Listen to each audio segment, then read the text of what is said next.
watching the ABC News presidential debate between Vice President Kamala Harris and Donald Trump as we saw the end there. Henry, go to my iPad. This is all I could think about right there was when Roberto Duran and Sugar Ray Leonard, when they were fighting, and Roberto Duran just said, you know what, I'm tired of getting my ass whooped. No mas, no mas. He just waved him off. He was like, you know what, I can't even just, just end this. Let me just go ahead and go home because that's it. That's what this was, y'all. We got 14 CBC members in the House. That was one hell of a debate performance. To my left, Congressman Stephen Horst from Nevada, Chair of the Congressional Black Caucus, Congresswoman Barbara Lee of California, Congressman Gregory Meeks of New York, Alpha Man, also Congressman Horford, Alpha Man, my bad, Congresswoman Joyce Beatty from Ohio, Congressman Bobby Scott from Virginia, Alpha Man. We got Congressman Jim Clyburn of South Carolina, he Omega, but at least he's an Archon. Only takes one, because y'all ain't got that many. And of course, Congresswoman Maxine Waters from California as well. Y'all, we got 7 other CBC members coming up next after this here. Congressman, I'm gonna start with you since you're the chair. Oh my God.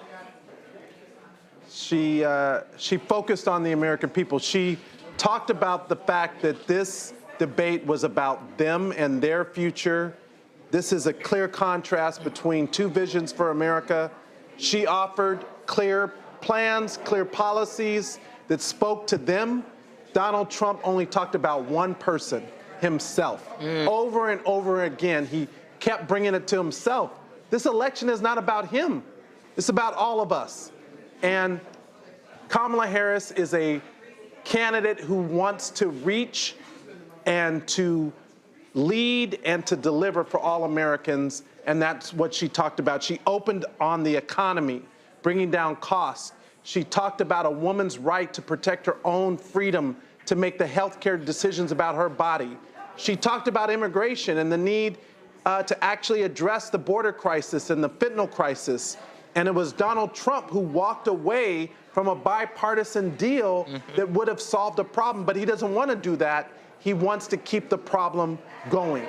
So I think she did a phenomenal job, but it's ultimately the people who will decide this election in 56 days. Congresswoman Maxine Waters, she called that man disgrace several times to his face. She got under his skin.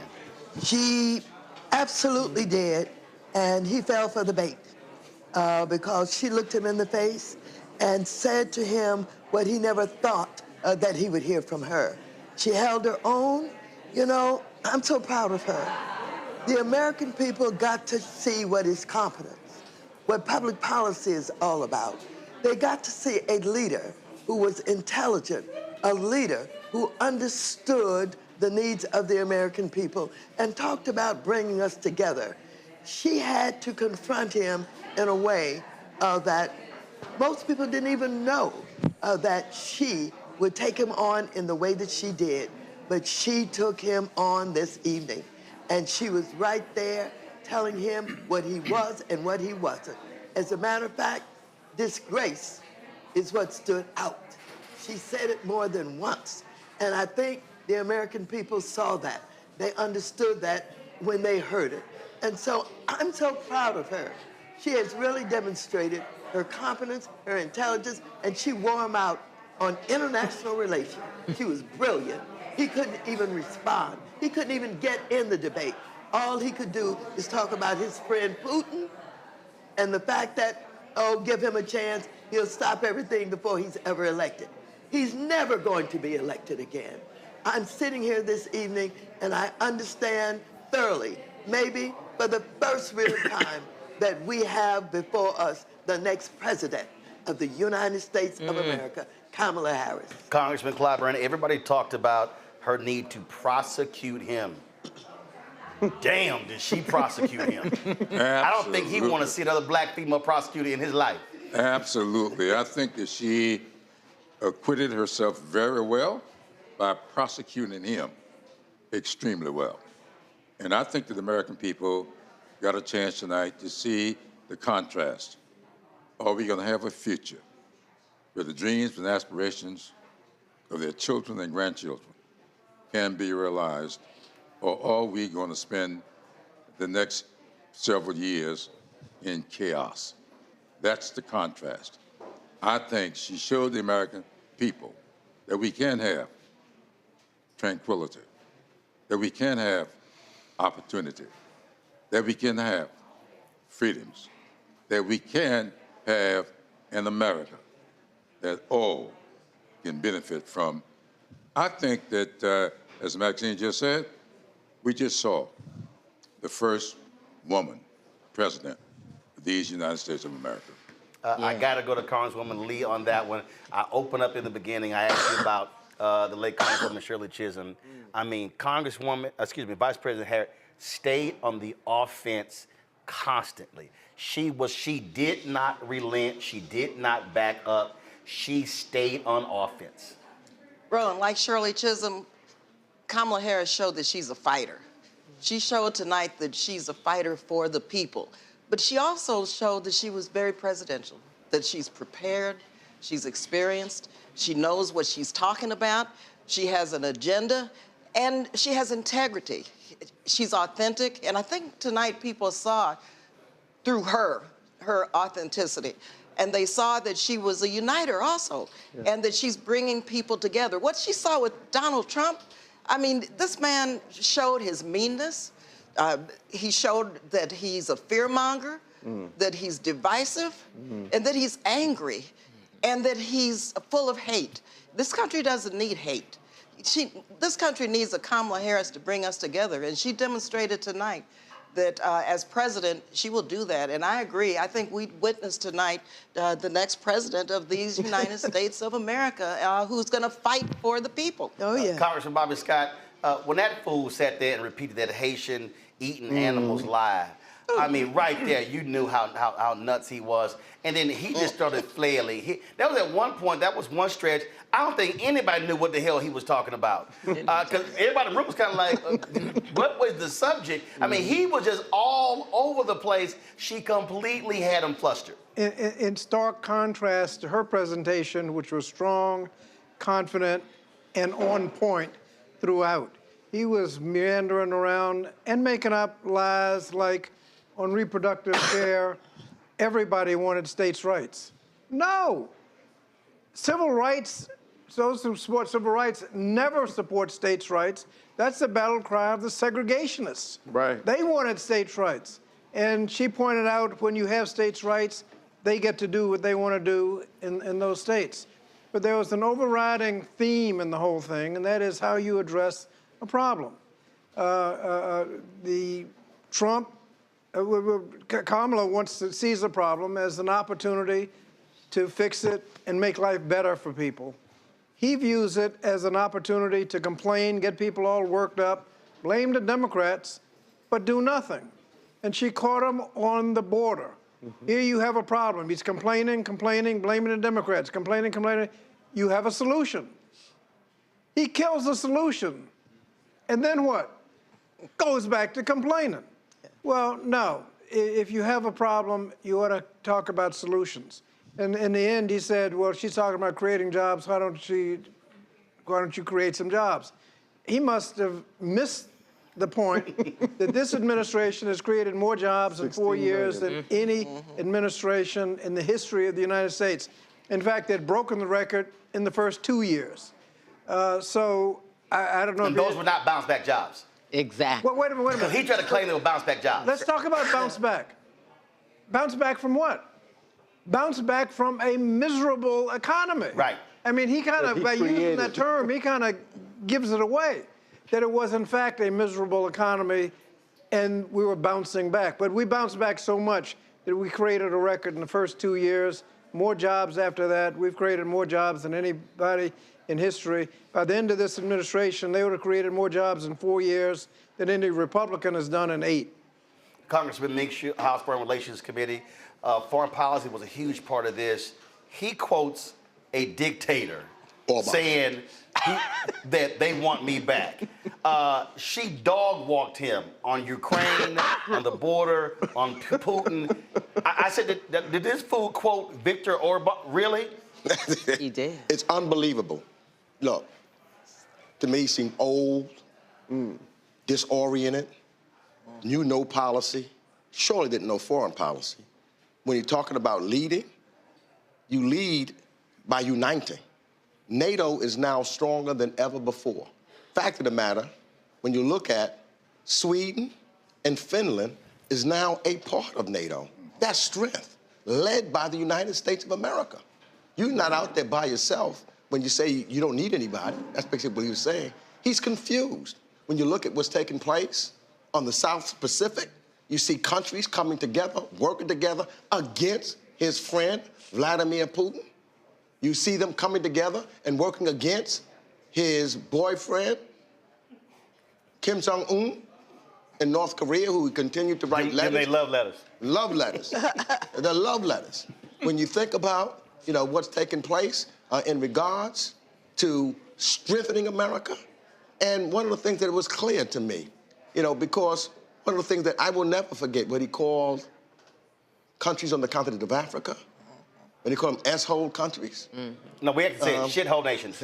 Okay. Yes. So what he thinks, and I couldn't help but look at this also, to look at it as a black man, which I think is very important, because he looked at black men only having a certain type of job.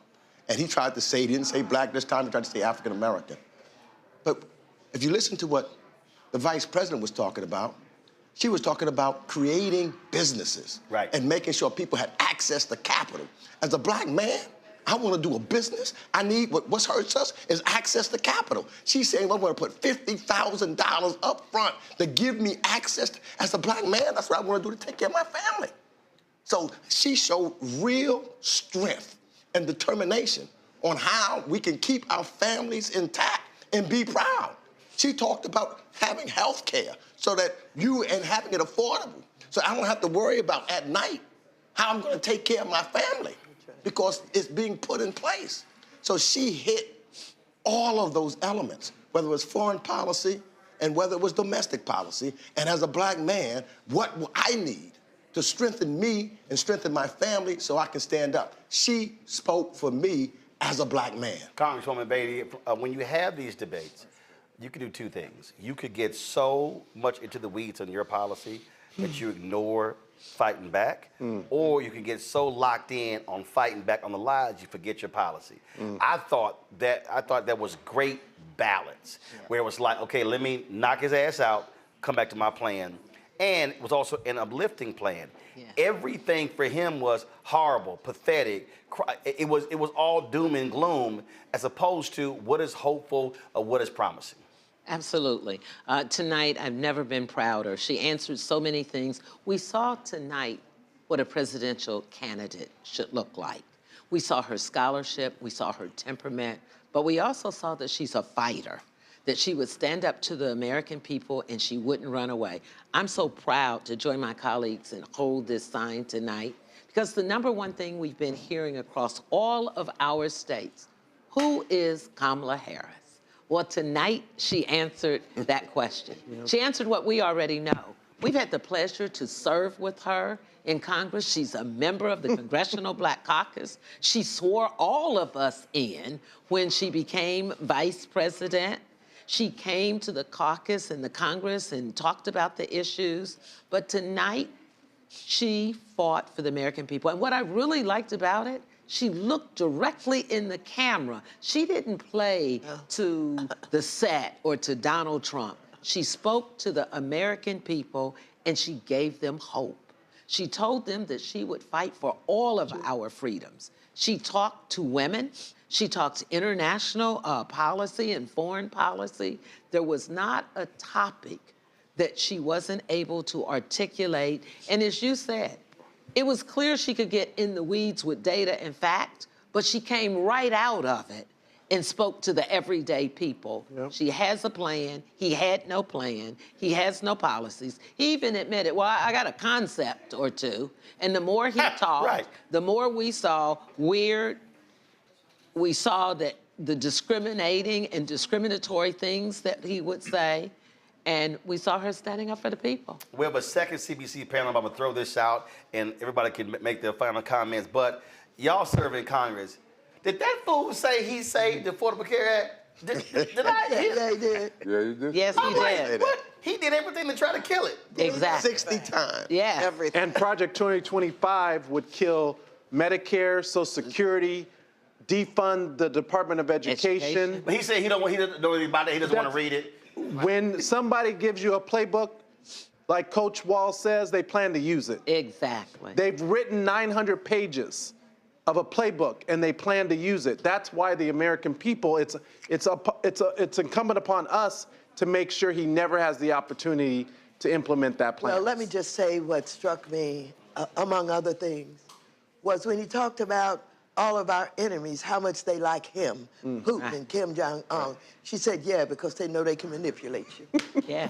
That's exactly right. You talked about health care. He did have a plan to replace Obamacare. CBO scored it, reviewed it. It would increase costs 20% the first year. 20-some million fewer people would have insurance. If you have a pre-existing condition, you start losing your protection, and the insurance you get probably going to be worse than what you have because it didn't have essential benefits. That's the kind of situation he had. And we talked about jobs. We had the record jobs. They had the worst job performance in about 100 years. Their economy was one where you had ended up with long lines to the food bank. And when was the last time you had trouble finding toilet paper? During his great economy. I mean, calling it a great economy doesn't make it a great economy. He had the worst economy in modern history. And so the stark contrast of her accomplishments and her confident, strong, on-point description of what she's going to do, and his meandering, mostly lies, can't understand what he's talking about anyway, I think is a strong contrast in what we're talking about. You started out saying that to you, this was like Roberto Duran saying no mas. I will end with this. This was a thriller and a chiller with Kamala and the gorilla. And it ended up with a TKO by the next president of the United States of America. You like a good fight. You want to file that, Congressman Clapper? Oh, you're going to call me on after that. Okay. I know the Leo Beatty. I tell you. Oh, you let it. But I will say this. In spite of what they may say to the contrary, I want all of you listeners to spend a little time Googling Project 2025. Over 100 people who worked for him put that project together. Yeah. And he's already congratulated the guy who's supervising And said he's going to hire him. and said he's going to hire him Yeah. in his administration. On the first night of the convention, I spoke and I called Project 2025 what I know it to be, Jim Crow 2.0. Come on. Yeah. Well, you know, so many people have lost hope as a result of COVID, Donald Trump, all of the issues that we know historically that has started really as a result of Donald Trump's presidency. But tonight, I think people feel hopeful. They feel optimistic. Donald Trump was pessimistic. He was dark. He went down low.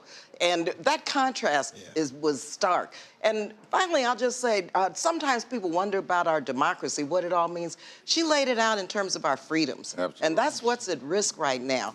And I think people understand now the importance of this election and know why they have to get organized and make sure that we vote and everyone votes, especially in battleground states and all through the country, because this election is really about preserving our freedoms also. And she laid that out very clearly. So let me say, I echo everything my colleagues have said, but what we saw tonight was someone who went into a debate knowing that it was kicked off with some 44,000 black women standing with her, white dudes standing with her, the brothers, the Divine Nine. You can pick any group. And what she did tonight was talked about our democracy, fighting for the soul of this nation, protecting our freedoms. So the only thing I have to say to end with this is, American people, go vote. Because now the message was sent to us and it's up to us. Go vote. You can make a final comment. Go ahead. I just want to speak to the brothers who are under 50 years old, because I understand that they don't feel that this politics is for them right now, and that a lot of the issues on both sides of the aisle, they're like, well, what about me? When it comes to the cost of rent, when it comes to the cost of childcare, when it comes to the cost of utilities and groceries, we need to understand who is for us and who is against us. And Kamala Harris has offered a plan, a set of policies, a set of issues that speak directly to all of us, including black men. And we have an opportunity to fight for our families, to fight for our communities, and to make sure that our perspective is heard in this election too. And we're not going to be counted out. That's right. Black men, we're going to show up because we understand that this election is about us. And the vice president spoke to us tonight when she mentioned the Central Park Five. Yep. That's right. And it was Donald Trump who tried to destroy those 5 black men. And it's Kamala Harris who's speaking to the soul of black men and black America. And we need to make sure that we turn out and have our voices heard. And he never apologized Never. to them. Matter of to this fact, day. back in the last election, he doubled down. He doubled down. Even after they were Right. exonerated. Roland Martin, Go thank ahead. you. Thank you, Rose. Thank you Thank for you, Roland. having us here in your studio. Thank you for persisting in being a voice in this country, no matter what it takes. Thank you for being our talking drum. I'm delighted to be here in this wonderful setting with you in charge. Hey. I appreciate Thank you, it. Rose. Let me say this. I don't know if other CBC members are here, but let me say this here. So last week was our 6th anniversary. And y'all could have done your watch party anywhere, so I appreciate y'all coming to the studio. But this needs to be said, and I actually opened the show this way tonight. And so I wish the other members were here, but I think they all left. And I opened it this way. The only reason we are here tonight is because the Black Caucus stayed firm. There are people who are watching. There are people they bitch and they moan, and I hear people, they complain. The caucus don't do this, don't do that. But the reality is, white Democratic power brokers were trying to skip over that woman tonight. Yes. They were hell-bent on having an open convention, an open process. Oh, we know that. I ain't got a problem saying it.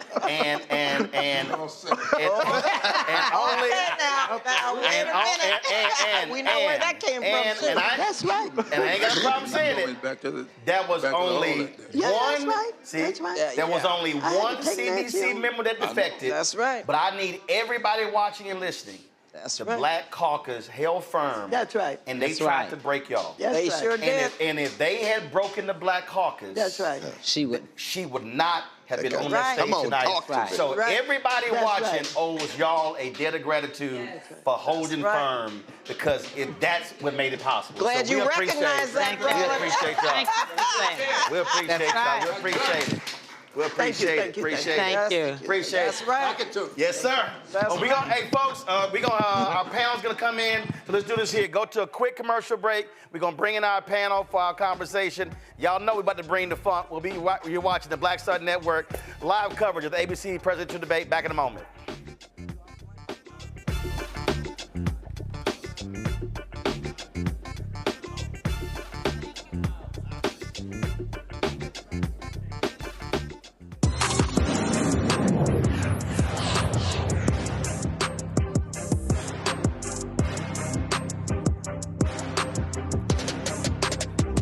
He told us who he was. Should abortion be punished? There has to be some form of punishment. Then he showed us. For 54 years, they were trying to get Roe v. Wade terminated, and I did it, and I'm proud to have done it. Now Donald Trump wants to go further with plans to restrict birth control, ban abortion nationwide, even monitor women's pregnancies. We know who Donald Trump is. He'll take control. We'll pay the price. I'm Kamala Harris, and I approve this message. IVF is a miracle for us because it allowed us to have our family. After having my daughter, I wanted more children, but my embryo transfer was canceled 8 days before the procedure. Donald Trump overturning Roe v. Wade stopped us from growing the family that we wanted. I don't want politicians telling me how or when I can have a baby. We need a president that will protect our rights, and that's Kamala Harris. I'm Kamala Harris, and I approve this message. When you talk about blackness and what happens in black culture, we're about covering these things that matter to us, speaking to our issues and concerns. This is a genuine people-powered movement. There's a lot of stuff that we're not getting. You get it, and you spread the word. We wish to plead our own cause. Too long have others spoken for us. We cannot tell our own story if we can't pay for it. This is about covering us. Invest in black-owned media. Your dollars matter. We don't have to keep asking them to cover our stuff. So please support us in what we do, folks. We want to hit 2,000 people, $50 this month, raise $100,000. We're behind 100,000, so we want to hit that. Y'all money makes this possible. Check some money orders. Go to P.O. Box 57196, Washington, D.C. 20037-0196.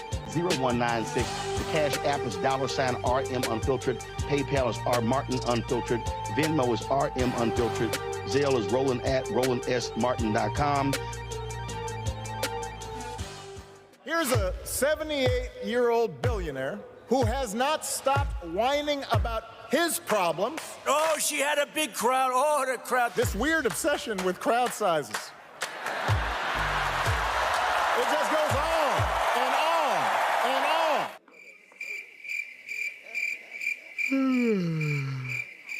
America's ready for a new chapter. We are ready for a President Kamala Harris. I'm Kamala Harris, and I approve this message.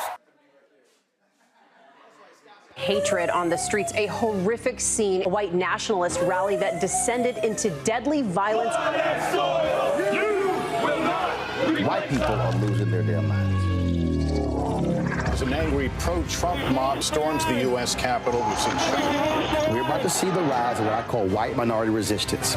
We have seen white folks in this country who simply cannot tolerate black folks voting. I think what we're seeing is the inevitable result of violent denial. This is part of American history. Every time that people of color have made progress, whether real or symbolic, there has been what Carol Anderson at Emory University calls white rage as a backlash. This is the rise of the Proud Boys and the Boogaloo Boys. America, there's going to be more of this. Here's all the Proud Boys, guys. This country is getting increasingly racist in its behaviors and its attitudes because of the fear of white people. The fear that they're taking our jobs, they're taking our resources, they're taking our women. This is white fear.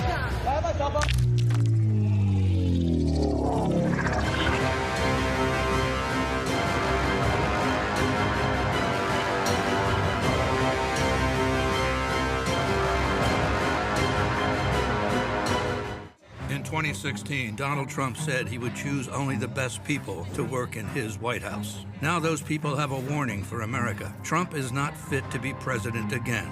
Here's his vice president. Anyone who puts himself over the Constitution should never be president of the United States. It should come as no surprise that I will not be endorsing Donald Trump this year.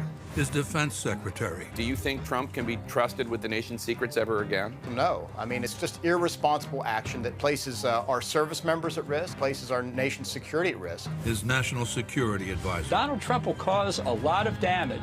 The only thing he cares about is Donald Trump. And the nation's highest-ranking military officer. We don't take an oath to a king or a queen or to a tyrant or a dictator. And we don't take an oath to a wannabe dictator. Take it from the people who knew him best. Donald Trump is a danger to our troops and our democracy. We can't let him lead our country again. I'm Kamala Harris, and I approve this message. Next on The Black Tape with me, Greg Carr. There's a lot of talk about the inevitability of another civil war in this country.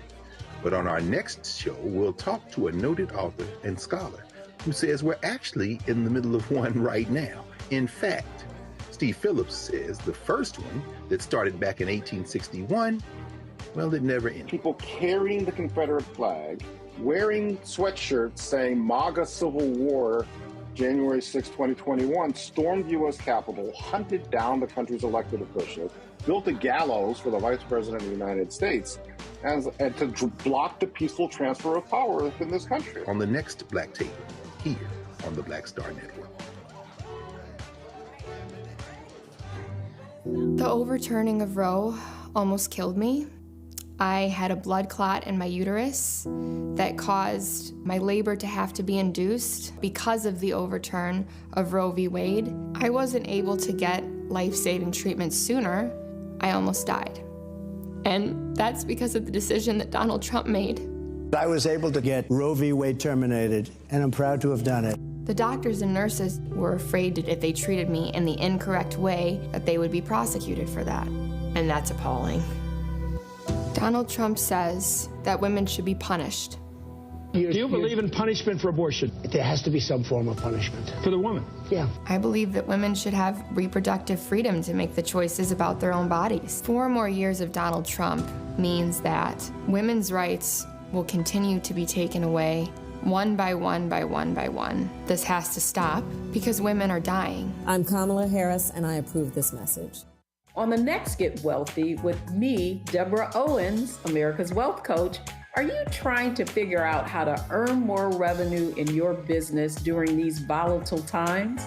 Learn how to tap into the largest marketplace in the world through government contracting.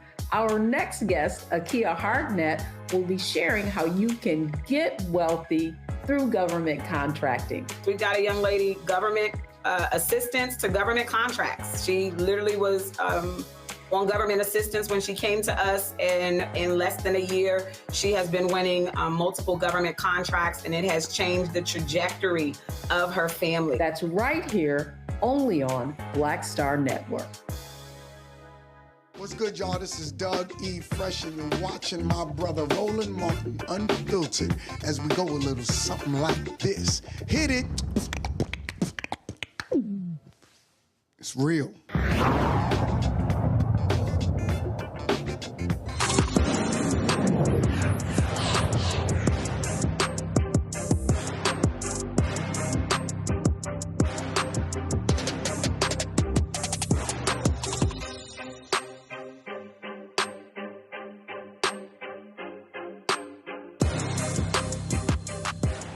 We are live back at the Black Star Network post-debate coverage. Rebecca Carruthers, Fair Election Center, Monique Presley, of course, lawyer, all that stuff. Dr. Greg Carr, Howard University. We have Mustafa Santiago Ali. We got Mark Thompson over here. We got Reese Colbert. We got Gumbo Queen, Dr. Nola Haynes here as well. Scott Bolden, you know, he can't stay up past 9:30, so he was only in the pre-show. So glad to have everybody here. He did take a plate yes, with him. You think I can take a plate with him? He took a plate. He took a plate with him. He real black. He real black. He took a plate. Right. He asked. He said, but you know he can't eat past 8 o'clock, so he's going to have lunch tomorrow. So, you know. But I have my chicken wing right here. Yeah, I see you got your chicken wing right over there. For the break. I'm going to need somebody to bring one of them red velvet cake cupcakes. Let's go ahead and get started. Damn. Yeah. Damn. One of y'all could just jump out. All I can say is, if this, remember the movie Friday? Yeah. When my man said, you got knocked the fuck out. That's what we saw. Lunch. That is my line of the night. She said they gonna eat you for lunch, sir. Yeah, she did. Y'all go ahead. Did you at least pinch the bitch? Huh? Did you at least pinch the bitch? Yes, please, Not a lick was laid on Vice President Kamala Harris. She was bobbing and weaving up in the motherfucker. Hold on, let me be real black. Cynthia, I need some water with some ice. Go ahead. Wow. So here's the thing. Yes, sir. That's black. Here's the thing. I tweeted, if you have never seen what it looks like to over-deliver, this is your night. And that might not be even exactly what I said because I was a little excited, but over-delivery was my theme. And I was really just talking to myself because for Reese and I especially, I don't know for how many more, we're way back, like, oh my goodness. OG K-Hive story. What has happened, Roland? Interrupt me, please. Tell the story. He probably just seen what we saw. It's obvious something has happened. He just seen it. Lord, I want to. Lord, the white woman has spoken. We already know. What white woman? It's over. Taylor Swift. Which one? Taylor Swift. Come on, Taylor. Hold on, she is. Childless cat lady. Yeah. She is 20. She is. Y'all go to my. Read the signature, Roland. Hold Read on. how she signed it, Roland. Hold on. Let me go to her thing. Hold on. Let's Weak see and wrong. here. And they brought you a cupcake She waited too, man. till there was no doubt. There's a red velvet cupcake. I got my chicken leg. What is Wow. I want some water too. Where did she say? Was it on Instagram? She signed it. Instagram. Wow. It's Okay, 'cause I'm on Twitter. All right, let me. Y'all go ahead and talk. Let me pull it up. So let me say, what I meant when I said over delivery was I had posted today saying, y'all are drunk. This is what she does. I expect her to be proficient. I expect her to be efficient. She's a trial lawyer. She's an attorney general. She's a senator. She's a vice president. She's a black woman. You're going to see all those things. So I expected them. What I got was, no, we're on the playground, and he said he want to fight. Right. And I'm here ready to fight, and he playing. Right. So I'm going to fight anyway. That's what I got now. I got, oh, you don't want this round, but I still want this round. Like, nobody likes you. I turned to Reese during the debate, and I said, she said nobody likes him. Like, no, you don't do that unless you really, like, you trying to fight where you live. When she said And we When were she an hour paused, and 20 minutes. when she paused, she want to say this motherfucker. You know. She said this. And held it. She let us fill in our blank. And then she said former president. So let me everybody, okay. Let me read this here. Go ahead. So What y'all is go to my that? iPad, Henry. This dropped 23 minutes ago. Taylor Swift holding a cat. Oh my God. Like many of you, I watched the debate tonight. If you haven't already, now's a great time to do your research on the issues at hand and the stances these candidates take on the topics that matter to you the most. As a voter, I make sure to watch and read everything I can about their proposed policies and plans for this country. Recently, I was made aware that AI of me falsely endorsing Donald Trump's presidential run was posted to his site. It really conjured up my fears around AI and the dangers of spreading misinformation. It brought me to the conclusion that I need to be very transparent about my actual plans for this election as a voter. The simplest way to combat misinformation is with the truth. I will be casting my vote for Kamala Harris and Tim Walz in the 2024 presidential election. I'm voting for Kamala Harris because she fights for the rights and causes I believe need a warrior to champion them. And I think she's a steady-handed, gifted leader, and I believe we can accomplish so much more in this country if we are led by calm and not chaos. I was so heartened and impressed by her selection of running mate Tim Walz, who has been standing up for LGBTQ plus rights, IVF, and a woman's right to her own body for decades. I've done my research, and I've made my choice. Your research is all yours to do, and the choice is yours to make. I also want to say, especially to first-time voters, remember that in order to vote, you have to be registered. I also find it's much easier to vote early. I'll link where to register and find early voting sites and info in my story. With love and hope, Taylor Swift, childless cat lady. Come on. Damn. Now, that's a whole lot of pettiness and shade, Rebecca, in one post. Pettiness, shade, and messaging. So I know a lot of people are excited about what we just seen tonight.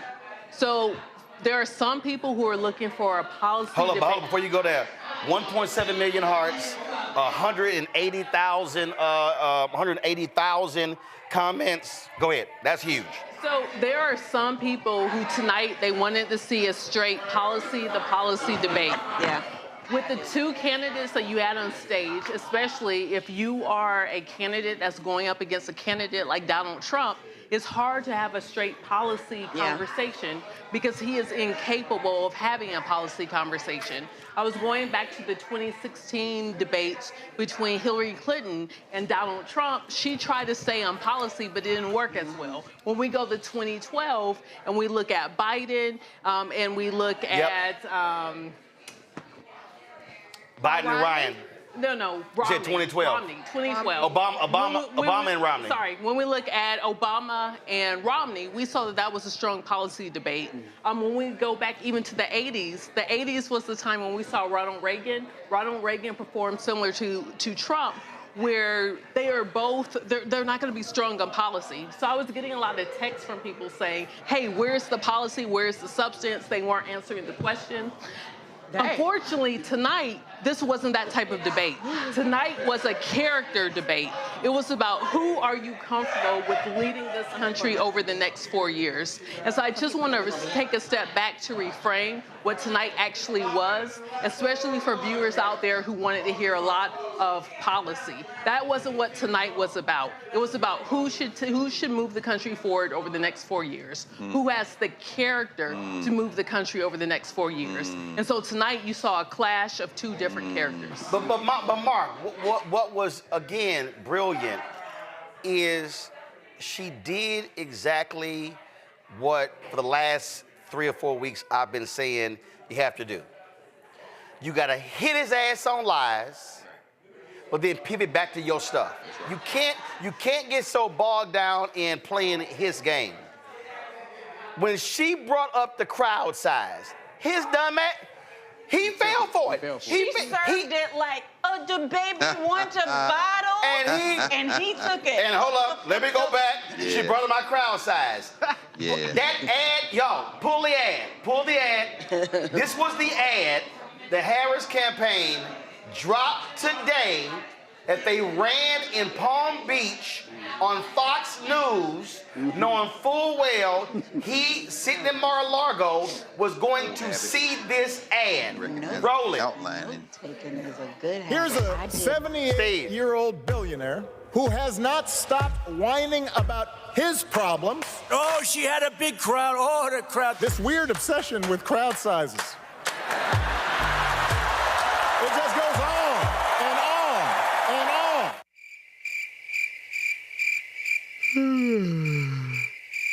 America's ready for a new chapter. We are ready for a President Kamala Harris. I'm Kamala Harris, and I approve this message. All right. Brilliant. Brilliant, and she definitely got under his skin. But while I agree this was not much policy, it was just enough, especially at the beginning. Because you saw in some of the man-on-the-street interviews that these trifling networks are doing, because they got to make the woman do more than she's supposed to be doing. Some of the people saying we don't have no pot. So she came out in her first response, talked about what I'm going to do for middle-class families. That's it. That ended it. Then she could focus on pushing his buttons, which she did. Because when you push his buttons, remember we were here before. Biden pushed one button. If Biden had just done that, remember when he said the presidential scholars say you're the worst president in history? He lost it. You got to push those buttons. She did that. She exposed him for what he was. He was rambling. Even got him talking about eating pets. I mean, and I think even people who want to be with him, when they heard that, they were like, dude, come on, man. That's just... But here's the deal, though. I would slightly disagree. There was a lot more policy. There was a lot. Reese, what she was doing was, again, it was classic boxing. Stick and move. Yeah, oh yeah. You stick and move. Absolutely. You don't sit here and stay on the ropes. Yeah. She tagged his ass, back to her stuff. Yeah. And she kept uplifting. She refused to get bogged down in trying to respond to all his silliness. Right. Yeah. Well, Kamala Harris came to debate Donald Trump. Donald Trump came to debate miscellaneous motherfucker. It could have been everybody. Anybody. Literally, she had to actually say, you ain't running against Joe, you running against me. Or Obama. She said, I'm not Joe Biden, and I'm definitely not Donald goddamn Trump. That's right. And so that is where it was light work for her. I overestimated him because I felt like, well, he might come with specifics. And remember, Dr. Carr was saying this, if he attacks her on the specifics of her record, then we have to make sure that she's prepared for that. He was making up shit the whole time. Yeah. And the thing that makes attacks more powerful is if you are leaning into things that people have heard. He was all over the place. Cats and shit. What was he even talking about? Some of the stuff he was talking about was like, if I'm hearing it, if you're breaking news on the debate, you're losing. Because the way that you lie is to lie about things that people have heard 100 times, not introduce a new lie. And so he was incompetent, he was unhinged, he was confusing, he was illogical, he was out of control, he was small, he was diminished. And Vice President Kamala Harris was a boss bitch on that stage. She did not back down. She walked over. She said, let's have a good debate. She looked him in his eye. She had her hands up. She was in command from A to Z. They trying to pull up the beginning of the debate too, because I want to show people. She walked over. They try to pull that up. She said, "Walk right here." Right, keep going. And I just want to point out, in policy, she talked about the receipts. She talked about Trump's incompetence. She talked about how he wasn't liked, how his people don't respect him, and how right here. So you see right here, she walked over to his podium and was like, "Yeah, okay, I'm about to light that ass up." Yeah. That was. So she attacked and start smiling. That was the beginning and the end. She dismantled every single strong man, effective talking point that he has tried to run on, and he didn't even land a punch that is specific to her. If you just want to say the regular shit about any miscellaneous Democrat, sure, he said that. It didn't land well, but he did not get anything on Kamala Devi Harris. That was the candidate on stage. That was the one. And that's who he needed to try to stick, and he did not do that. Nothing. A+. Nothing. Kamala Harris. So Eric Erickson, who is big time conservative, he's not really a fan of Trump, but listen, he's a hardcore conservative. He was whining and complaining during the debate about the moderators not fact checking her. This is the tweet. Henry, go to it. And he posted, Trump lost the debate, and whining about the moderators doesn't change it. He didn't lose because of their behavior. He lost because of his own performance while his lips were moving, not theirs. Praise God. Frank, I'm going to pull up in a second. Frank Luntz said, Republicans are blowing my phone up about the moderators. He said, that means they're losing. So they're gonna have Nikki Haley now be the new nominee? I mean, they are. I mean, right now, Mustafa, they are. I mean, Megyn Kelly was. If I show y'all some of her tweets, Mustafa, I'm talking about these folk have been outside their minds angry because they were complaining about everything. When, as I say, when you're complaining about the refs, you're losing. They know they're on a sinking ship. They've known that for a little while, and tonight, actually just verified that for them. They know that they don't have policies that the majority of the country resonates with, that is going to help to improve their lives.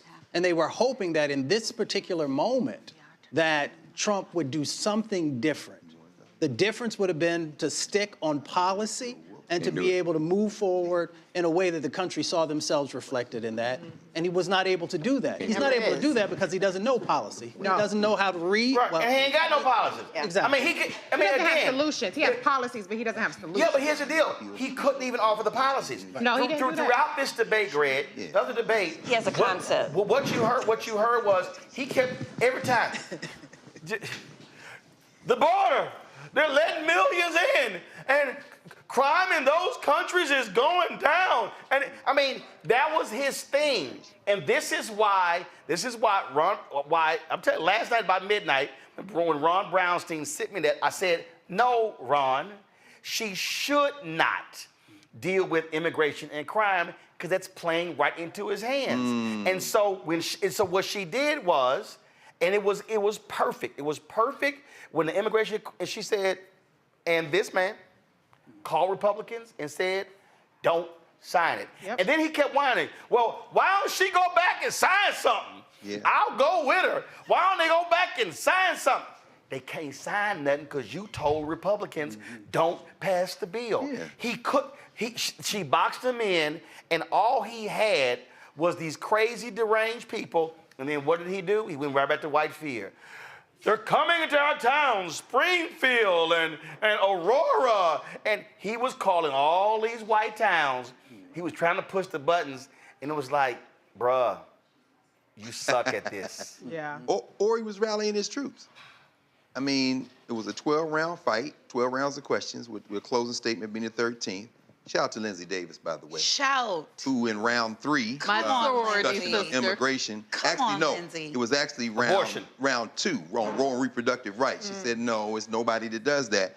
But it seemed, I'm sitting here, immigration was very interesting. She turned it to the crowd size. That's when he lost his mind. That's when the dog eating came up around 3 on immigration. When she did that on the rallies and the people leaving board. Everybody at home, y'all can see Greg took notes. No, he got index I'm cards. not trying to front. I can't keep it in my head. You know what I'm saying? But then in round 4, see well, the extent of law the school, notes. That's how they teach us at the outline, Like right? No, these are little, but even on these little note cards, the writing is real small. That's OCD. It's a manuscript. Anyway, no, but round 4 in fracking, the line, it's a close second to the dog eating. But I love this. Transgender operations on illegal aliens. That was. I'm like, that's some National Enquirer shit. You know, Well, so here's what happened. So the K file on CNN, they pulled that up. They claimed in 2019 she called for that. And so Erin Burnett was on CNN last night, and she was like, "Oh my God, are you serious?" And so Megyn Kelly and all the others, so they've been running with that. Oh. And so what he did, he heard it, and he just immediately ran with it. He is. And so that's where that came from. I see. Well, so they claim that's what she was supporting in 2019. Well, just a couple more. I mean, of course, having the dictators endorse you, but in round 6, election denial, she hit him with the fire by 81 million people, which took him out. The Israel-Hamas, she gave the answer she had to give. Thought it was interesting, but at the same time, when she then said that he said Putin endorsed her, he's like, no, Putin endorsed, and that's when she said the love letters from Kim. But of course, Afghanistan, round 10, that pause, but it came after she had said, all your commanders hate you. They are disgusted by you. Great. And reminded people, tomorrow is September 11th. Yes. And reminded people, you wanted to bring them to Camp David. And you brought them to Camp. That was what triggered this. And then here's what happened. Yeah, that's then his response was, well, the guy who's still in charge, you know, he like in that moment, he was like, oh shit, at that point, he was like, shit, where do I go? But this is the thing, and the 2 Nixon moments came to my mind. One was the bring us together. She did that at the beginning. She was clearly, I'm the representative of the American people. And you're the representative of the white nationalists. And said, I've been a DA, Attorney General, U.S. Senator, and Vice President, and the only people I've ever worked for didn't have no D or no R, no question. And I'm a gun owner, me and Tim Walsh. Hold up, everybody was, wait a minute, everybody in the room went. I got distracted. I mean, the whole room went. She owned a gun? No, the whole church went left. That's right. That was where we all went. No, but got me when she said the whole room went. She got a gun? She got a gun? Right. She had talked about that before, but it was perfect time. It was a perfect time to bring it up. Right. No question. But the other Nixon kind of evocation, Nixon versus Kennedy. It was. And they messed up Nixon's makeup. Donald Trump broke out in the sweat around round 7, and it was getting worse and worse and worse. And so the contrast was clear. The only question I have, and we were sitting here, Monique and I talking about, who was the audience? Yeah. Trump performed off the charts for his crazy audience. He did that. Right. Voter turnout's going to be important. Voter suppression, we had to worry about that. But as we were sitting here, who is the audience? For those people, if there are some undecideds, she came out very strong tonight. Nola, here's what I thought. Here's what I thought was also, and Reese and I actually commented on that. So they had the rules. They had the rules where, okay, we're going to turn the mics off, which clearly they didn't follow. Right. Because they kept turning the mics back on. Why didn't they turn the mic off? They had that discretion. They said that. But my problem is, they did. Okay, ABC had that. Don't turn the damn mic on. His ass keep talking. I'm sorry. But hold on. But here's what I thought in the first 30 minutes, and this was proper debate training, because the mics were off. She gave killer non-verbal communication. That's right. First, he never looked at her in the debate. Never. And she tried and tried. Two, she kept turning to him. She kept pointing to him. And then when I forgot what it was when she went. Yeah, the look of concern. He said, like, this man is not well. She was about Israel. Right. And her daddy. Right. It was all of that. She's a Marxist. He says a Marxist. But the reason she said, the reason why I thought that was important, That's a good point. because the greatest mistake I felt with Biden June 27th is he didn't do what Biden used to do. Biden, when you would start lying, he would just break out in this smile. He would shake his head. He did none of that. She used she knew there was a split screen, and she was very effective using non-verbal verbal skills to communicate while he was talking. Absolutely, 1,000%. So I saw this through, not just through my national security foreign policy lens, I saw this through the lens of somebody who grew up on movie sets. Yes. I saw this through the lens of a woman who comes from California debating a performer, right? Because that's what he is, right? He's an entertainment guy in that, you know, a circus like entertainment guy, right? Not a serious entertainment guy. So the approach I felt was to be animated, right? You understand how to use your body. You understand the audience. All of the assignments were absolutely understood in this performance. It was a balance of performing, and let's just keep that a buck, and there's nothing wrong with it. That's the look right here. Trump does. Here, go to my iPad. That's the look right there. She like, really? Yep. Exactly. Really? Exactly. She understood the assignment, and Trump, to my mind, is a person who shows up. I'm gonna use a play as an example, right? So you show up to a play, and your ego is driving you, and you're saying you're off book when you're really not off book. But the person who comes prepared, who is off book, who did the work, who put that time in, she came off book, she came prepared, honey, and she hit all those marks. Off book. And he showed up. Taking notes. And he thought that he knew all the things, that he didn't have to do the preparation, honey, and she showed up and she performed. It was a beautiful balance of policy. I loved how she handled Afghanistan. I genuinely loved how she handled Afghanistan. I was texting with someone in my community whose opinion that means a great deal to me, and he was lit. He was excited. He was like all the points that she hit, you know, because including the history. All of it, you know, like she did such a great job. Was there some kind of like reservations about Israel and Palestine? What I will say about this is she is still the Vice President of the United States. That's right. She's not the President of the United States. And I am not saying that as a scapegoat sort of answer. That's a very real statement. So a lot of these policies, she still is the Vice President of the United States. She's not yet the president, right? So a lot of this we don't know yet. But I think she did a great job in saying, you know, two-state solution, permanent ceasefire, release the hostages. But again, self-determination. I mean, every time the moderators try to get her to say how do you differ with Biden, she can't because she's the vice president. Absolutely. Well, at the end, though, she said, I am not Joe Biden. I'm not Donald Trump. That was exactly. right. But she wouldn't take the bait in terms of trying to do the contract because in reality, he's still president. Rebecca Geraldo Rivera, if you love Trump, you should be rattled tonight. VP Harris, go to my iPad. VP Harris came ready to stand toe-to-toe. He has attitude and scorn, but she seems more thoughtful and presidential. And she's not afraid of not 100, not one bit. Rebecca? So for the voter that is tuning in post-Labor Day and starting to get, okay, you know, maybe it's time to vote. I think there's an election that's going on. If you were watching that tonight as that voter, then completely Kamala Harris won tonight. She looked presidential. She is presidential. Forensically, she did a good job. And so when we're thinking about those voters, like the question earlier was, who was the audience? Who is it? If the audience is those voters, then she did what she needed to do to start persuading those voters of, hey, you got two choices. It's me, it's him. Who are you going to choose? Good point. I'm quite sure over at Fox News, One American News, Newsmax, they are losing their minds. Folks, this right here was Britt Hume tonight on Fox News. Turn my audio up in the studio. Look, make no mistake about it.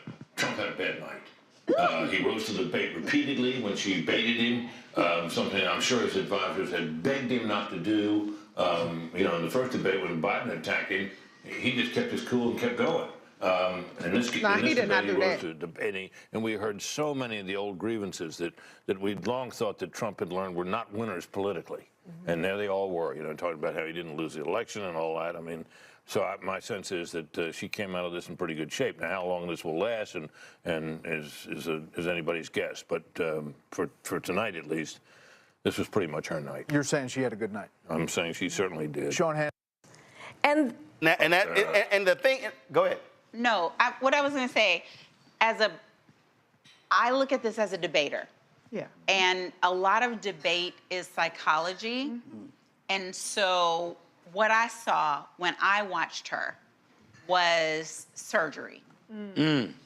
Because there were things from the opening salvo, from the ball up, poop, there were decisions. Yep, absolutely. And there were words. And she was not looking at notes, but she knew weak. Weak and wrong. Disgrace. Yep. Wrong. Crowd size. Backward. She was rolling through a litany, and because so her theme about not going back, she didn't even come to that till the end.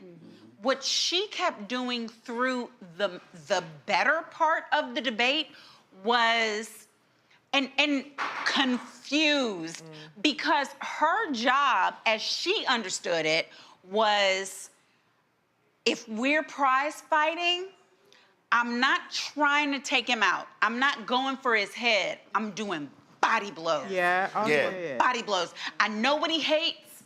I know what he can't resist. And I was standing next to Reese when she served up. Like, she gave it the kind of offering like, baby, do you want a spot of butter? Do you want a piece of bread? And when she offered that, and he could not resist it. Yeah. Like, there was nothing in him that could allow her to say that his crowds were smaller. That's right. There was nothing. And then she went, and they start leaving early. Because it's boring. Because you're boring. Was Damn, she was like, let me just turn that. But there were so many times, and what I guess they're exhausted. The only thing I'm offering out of that is, I would hope people recognize that all of that was her. Like, when she says, when we fight, we win, she came in and she knew, I don't know what these people are looking for, but I'm in the playground. Yeah. And I'm gonna punch him in his face. Yeah. And I'm gonna dare him to come back for more. And if he comes back, I got 3 more after this. And that was all she did. All she did was boom, boom, boom. All she was doing was fighting. Yeah. And then every time she turned to, because she did that and she looked at him. I don't know if people noticed, when she was fighting, she looked at him. When she was offering information, she looked at us. Yeah. She looked dead on, as Congresswoman Beatty said, she, like when she was looking at the debate people. training was on point. Her debate was training. Hold on. No, but mister, it was debate training. I want you to finish something. Her debate training was from high school. Her debate training was college. Her debate training was learning how to be a trial lawyer. I taught people how to do this. I don't believe anybody who trained her for this debate against that uncircumcised Philistine. She was David. She was David tonight. No, I'm gonna go with the Bible. I'm gonna go with the Bible. I don't believe that David learned how to debate trying to figure out how to beat Trump. Kamala learned how to debate when it was bears, when it was lions, when it was cubs. She learned back at Howard how you take somebody down when they coming for you. She came in and she walked across the stage and shook his hand. That's when she was saying, "This my house." That's right. That's right. So you invited. Talk about Mark. Go ahead. You a guest. I'm sorry, mister. I'm sorry, when mister. you talk about Go ahead. when she I'm excited. Girl, talk about when she opened the doors of the church. Talk about when she opened the doors of the church. Right. That was a moment when she started.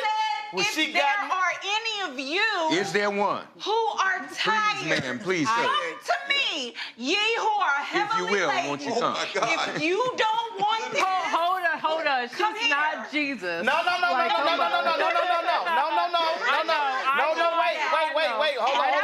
Wait.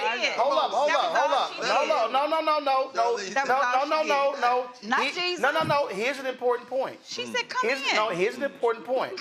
what she did there was, again, it is a tool that black people know. That black That's right. people What she understand. did The doors of the church are now open. That's exactly what she That's did. what it was. The doors In fact, no, follow me. Now follow me here. When I was standing right there, nearly every black person went church. Got it. I'm telling you, we know. And when she did that, that's called elevating.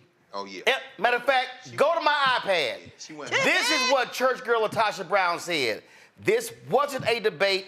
This was a declaration of leadership. That's right. Roland. Reese, hold on, Reese. Okay. No, well, to Monique's point, I mean, she paced herself. Yeah. She did. She did. It wasn't like, let me get all this shit right. out. She said, look, I'm gonna take your ass down, and then when you're not expecting it, punch your ass with something else. And she ticked every single thing off of his triggered checklist. And it was surgical, to your point, and it was easy. It was effortless. It was light work. Because he doesn't have the capacity to do anything more than what we saw him do. And we've been seeing him not be able to answer how you gonna bring down the cost of child care. The moderators, who I thought did a good job, especially Lindsay Davis. Thank you, Lindsay. Thank you, David. They tried to almost even help him out a little bit. Not to be biased, but to say, well, recently you admitted to something you should have fucking admitted to 4 years ago when you lost. And they said I was being sarcastic. So even when he had the opportunity, even when they set it up for him to answer the question successfully, he failed. And even when they set up a question to trip up Kamala Harris, Vice President Kamala Harris, she excelled at it. And so this really was a declaration of leadership. And I think to the point that I made pre-debate is we're gonna see, is she going to galvanize her base, or is she going to just run straight down the middle?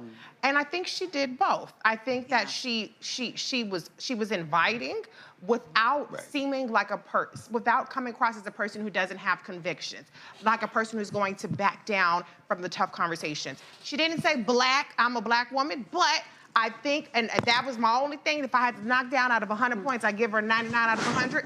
I'm not complaining.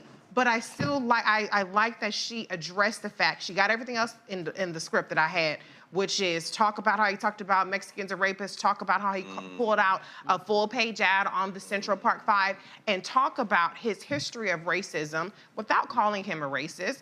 And so there are times when she talked about reproductive rights, when she talked about certain issues, where she leaned in on the base, and she did it in a way that is not alienating to others. And so she hit all the points. And don't forget when she said, when the ballot initiatives passed, Ohio, red state. Kansas, red state. Because remember, earlier he tried to claim at the ballot initiatives passed, liberal voters turned out. She like, let me about the red state. You just said something in terms of how she made it look easy. This is Stuart Stevens. He's with the Lincoln Project. Of course, they work with many Republican candidates, and he said simple. Wow, the VP did what great athletes can do: make the incredibly difficult look easy. She made it look easy. You know, she did a couple of things. You know, you had Donald Trump walk into that room feeling that he had the ability to bully and to be this larger-than-life individual, and you watched him shrink and shrink and shrink and shrink. So yes, surgically, she deconstructed who he was, his personality. It was 1 point. I'm talking. Right. He said, does that sound familiar? Yeah, it did, bitch. And it was dead in the room. In my head every day. That's only one part. In fact, keep talking. This also is a Lincoln Project tweet right here. Go right ahead. Now keep talking. Well, it's a photo. That part is important. The other part that is equally as important, and we've got to stay focused on this, is that she also brought hope back into the conversation. Yes. And she reached out and let people know that you have a place here. This is a home. This is a family. And I'm inviting you into this space. And she also made sure that she brought forward policies that are incredibly important, not just in the battleground states, but in many locations across our country. When she brought forward her new policy on $25,000 for someone to be able to purchase a home, if you live in Washington, D.C., that might not seem like a lot. But if you live in Western Pennsylvania, that's a significant down payment. She said that up front. She said that up front. $50,000 for new businesses, $6,000. And here's also while y'all talking, go to my iPad. Stephanie Rue posted this. This is what's also important. Kamala Harris spoke for 37.1 minutes. Amount of times she spoke, 23. Donald Trump spoke for 41.9 minutes. Amount of times he spoke 39. Yeah. What that says is, you ain't got to always be the one who talks. No, I'm gonna go back to boxing. You don't score points by how many blows, how many swings you take. It's how many connect. She was punches landed. She was efficient in landing, as you said, body blows. And that's a lot of boxers go for the head. No, she said, no, I'm gonna work your body and I'm gonna knock the air out of your ass. And by the time he got, listen, we were 45 minutes in, his ass was toast. It was over. And I have an 18-year-old. Monique Nolan Mark. Okay, I have an 18-year-old who's at college. Right. And she sent me a message tonight saying, because they had auditions, she's at Baldwin Wallace and Conservatory, and she sent me a picture, and she said, we're all here. We finished our auditions, we're watching together. Wow. And then she sent me another picture from a friend of hers, Jackson, her best friend, who's in Pennsylvania, and she sent me the auditorium where they were all watching. And so these are 18-year-olds who can now vote, who were so in Pennsylvania, who were so frustrated with us and our votes. And she was writing and she was like, oh my God, the way he's struggling. Why is this even happening this way? Ooh, wow, she killed him. I was getting their responses. But what I learned out of watching them and the way that they were corresponding and the way we were corresponding was this. Everybody, no matter where you enter the political spectrum, understood tonight this was her house. That's right. Oh, yeah. And she was letting you say as much as she was letting you say, but she was gonna say her piece and her part. And for what we talked about in the beginning, I think that matters, right? Because it wasn't about the questions, Rebecca. She said whatever she wanted to say. And sometimes she announced it. She was like, well, he did say this, but I'm going to go ahead and say this.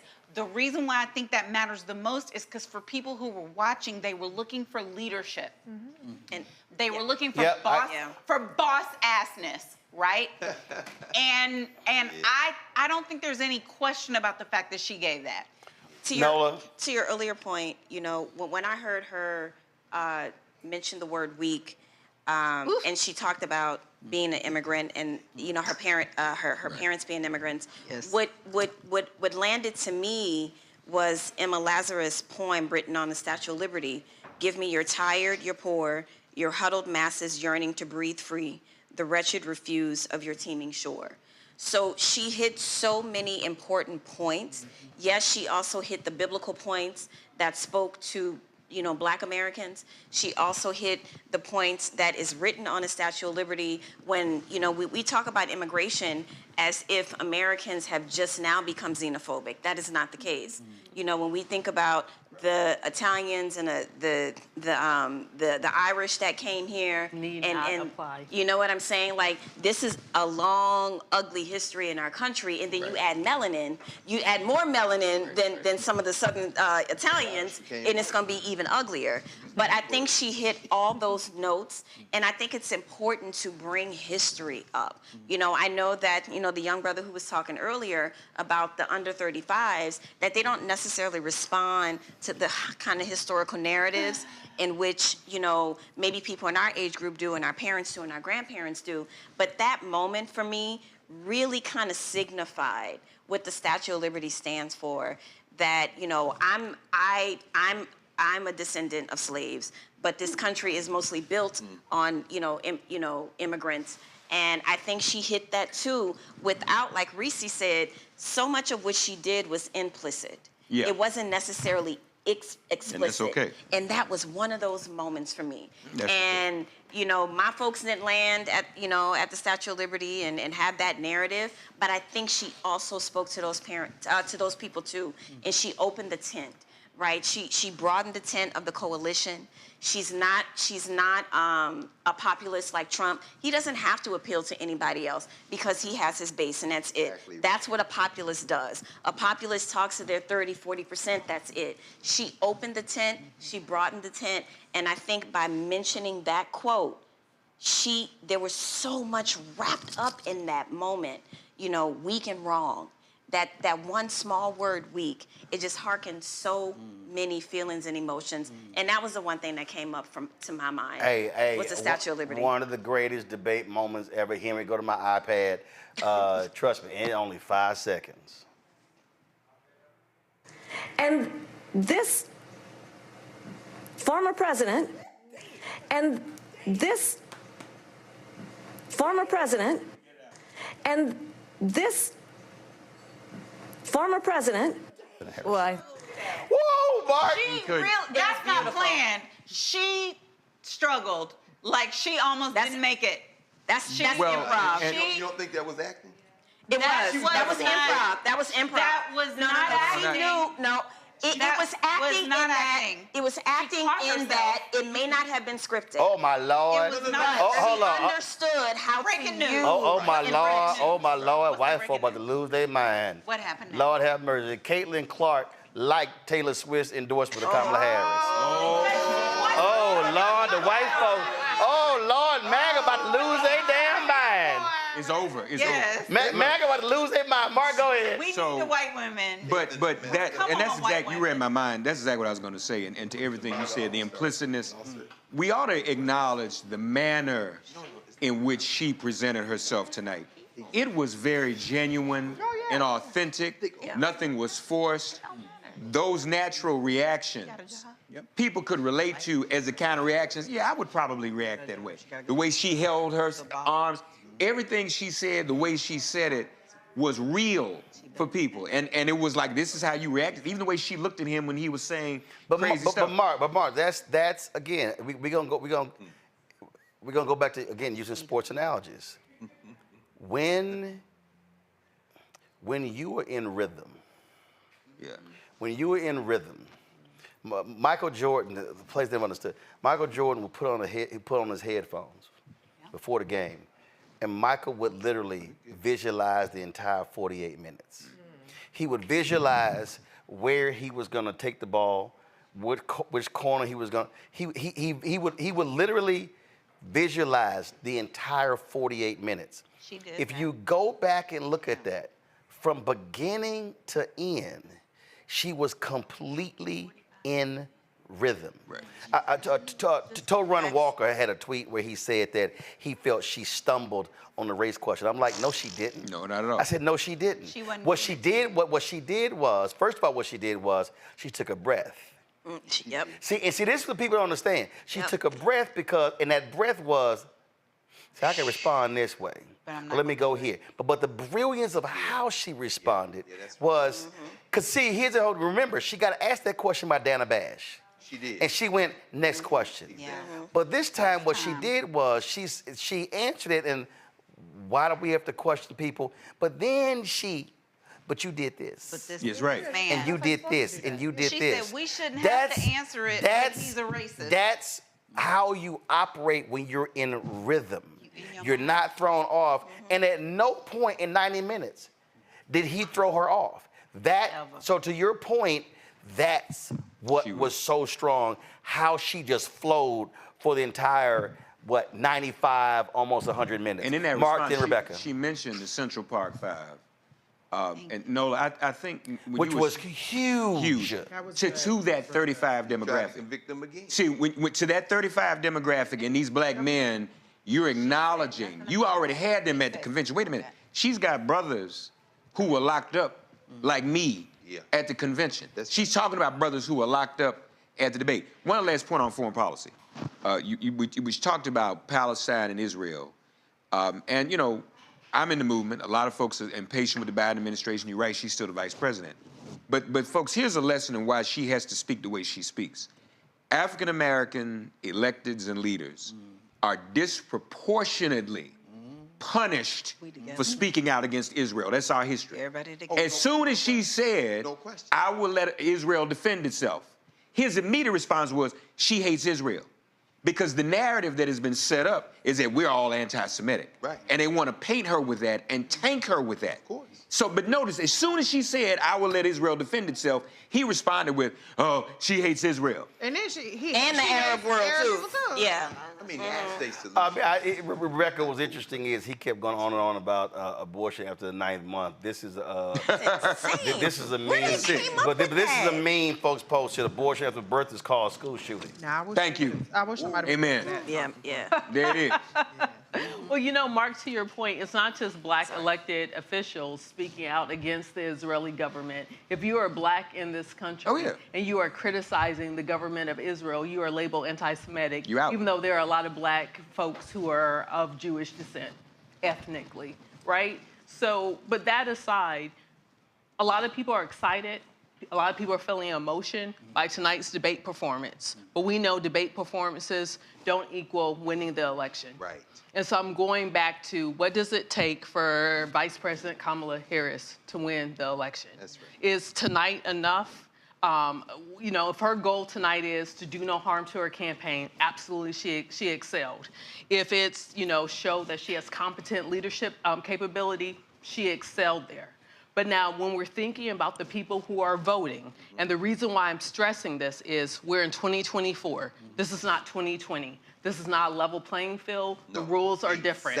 There are millions of people who are eligible to vote in 2020 who are not eligible to vote in 2024. When we go through surgical precision and we start to look at the battleground states where those votes are going to matter a little bit more than, unfortunately, votes in other places, that's my concern. Are those people watching, does this debate performance tonight move them? What does that look like in Michigan? What does that look like in Wisconsin? What does that look like in it moves them. You know, doesn't move My them. counter it moved Biden all the way off the ticket. But let's look at actual real-time data. Go to my iPad. CNN's instant poll. CNN's instant poll. Always, baby, go to the iPad. That's how we do this. We put that shit on the T-shirt. Shelly, go to my iPad. CNN's instant poll. I just run me my percent. 63% believe she won the debate. Trump 37. It's always the black woman. No. Here's what this does. First of all, tonight drives the next 48 to 72 hours of coverage. Yep. Two, I can guarantee you, in the next 24 hours, be the third largest fundraising haul behind the first announcement, behind the convention. You got that. Three, what's gonna happen? And I can guarantee you in 72 hours, we're gonna hear a massive number of volunteers sign up. You already have, again, you already have the Taylor Swift endorsement. That means all those Swifties are about right. They were already together. What I'm saying is they're about to get in formation. The fact that a Caitlin Clark likes a Taylor Swift post, that is going to lead to conversations in the sports arena. So what's going to happen is coming out of this debate, unless something happens internationally or nationally, you're going to see literally folks on Fox News losing their mind tomorrow. Conservative radio is going to be yelling, hollering, and screaming about the debate moderators. And remember, the VP debate is in a week, September 17th. And so now all of a sudden, which is National Voter Registration Day. Right. So what I'm saying is, if you look at the trajectory. Ben Shapiro says ABC's moderators are a disgrace to their profession. They've all been, trust me, Megyn Kelly, Ari Fleischer. Matter of fact, y'all know I'm petty. Y'all know I'm real petty. Ari Fleischer, go to my iPad, Henry. ABC is making a huge mistake trying to fact check this live. They're only proving how biased they are. Dude, come on. See, again, no, when you don't like fact checking live, that's when you know in trouble. So what I'm laying out here, if you look at the trajectory of this campaign, how the campaign has been flawless. There have been some internal issues, how they've been trying to move people around. Right. But literally outward, it's been flawless. She kills it with this debate. Kills it. Here's the deal. I guarantee you, the question's tomorrow. Will there be a second debate? He is not going to have a second debate. No, he's not going to do it. No. Hell no. He is not. His ego, you think it will? His ego is so just awful. Second of all, he's gonna blame ABC. His people are gonna be like, yeah, we ain't putting your ass up there again. Now they're gonna want to, but if I'm the Harris people, and here's the other thing, he's going to yell for it to be on Fox News. And Harris people should say, No, absolutely. hell no. They, after $787 million. So I'm just saying from a momentum standpoint and a structural standpoint. And I'm going to say one other thing. And this is brilliant. And I'm going to say this because she didn't do it in 2019, but she did it tonight. 2019, when they had the debate at Texas Southern University, I said to her and her sister, go out there and before you make your opening comments, pay homage to Mickey Leland and Barbara Jordan. Yeah. And she didn't. And I was sitting there like, if you do that, the whole damn room is gonna be on your side. Go back to when she talked about Ukraine and when she said, the Polish community here in Pennsylvania. Yeah. That was a perfect. And she named the number. That's my point. That's my point. Here, that was a perfect example where we are. of how you took an international issue and brought it and home. you brought that thing. And she said, here in Pennsylvania. Yeah. So what's going to happen tomorrow? In all the Polish chat rooms, in all the Polish text messages. She saw us. She recognized us. Again, it's one of those things. It's one of those things that people probably overlooked. Yep. But Mustafa, I'm telling you, it's one of those things that in a margin election, because they also know he's made it clear, if he takes Ukraine, he coming after Poland. That was brilliant. Just like Hitler. By her. That's right. Hitler's playbook. It was brilliant because, like, when we first started this, I mentioned that people want to be seen. Yeah. She made sure that folks knew that they are honored, valued, and seen. And that's incredibly important. I know people in Western Pennsylvania and in Michigan and Arizona and North Carolina. And I talk to the folks all the time. And they want to know that somebody has strong leadership. The second thing is they want to know that you understand the dynamics that are going on in their lives and you have a plan to address that. And she answered many of those questions tonight. Even though folks felt that she didn't go deep enough into policy, everyday folks are not looking for a dissertation on policy. They want to hear the exact things that can help me to be able to move forward, help me to be safer, and help make sure that my family is going to be okay.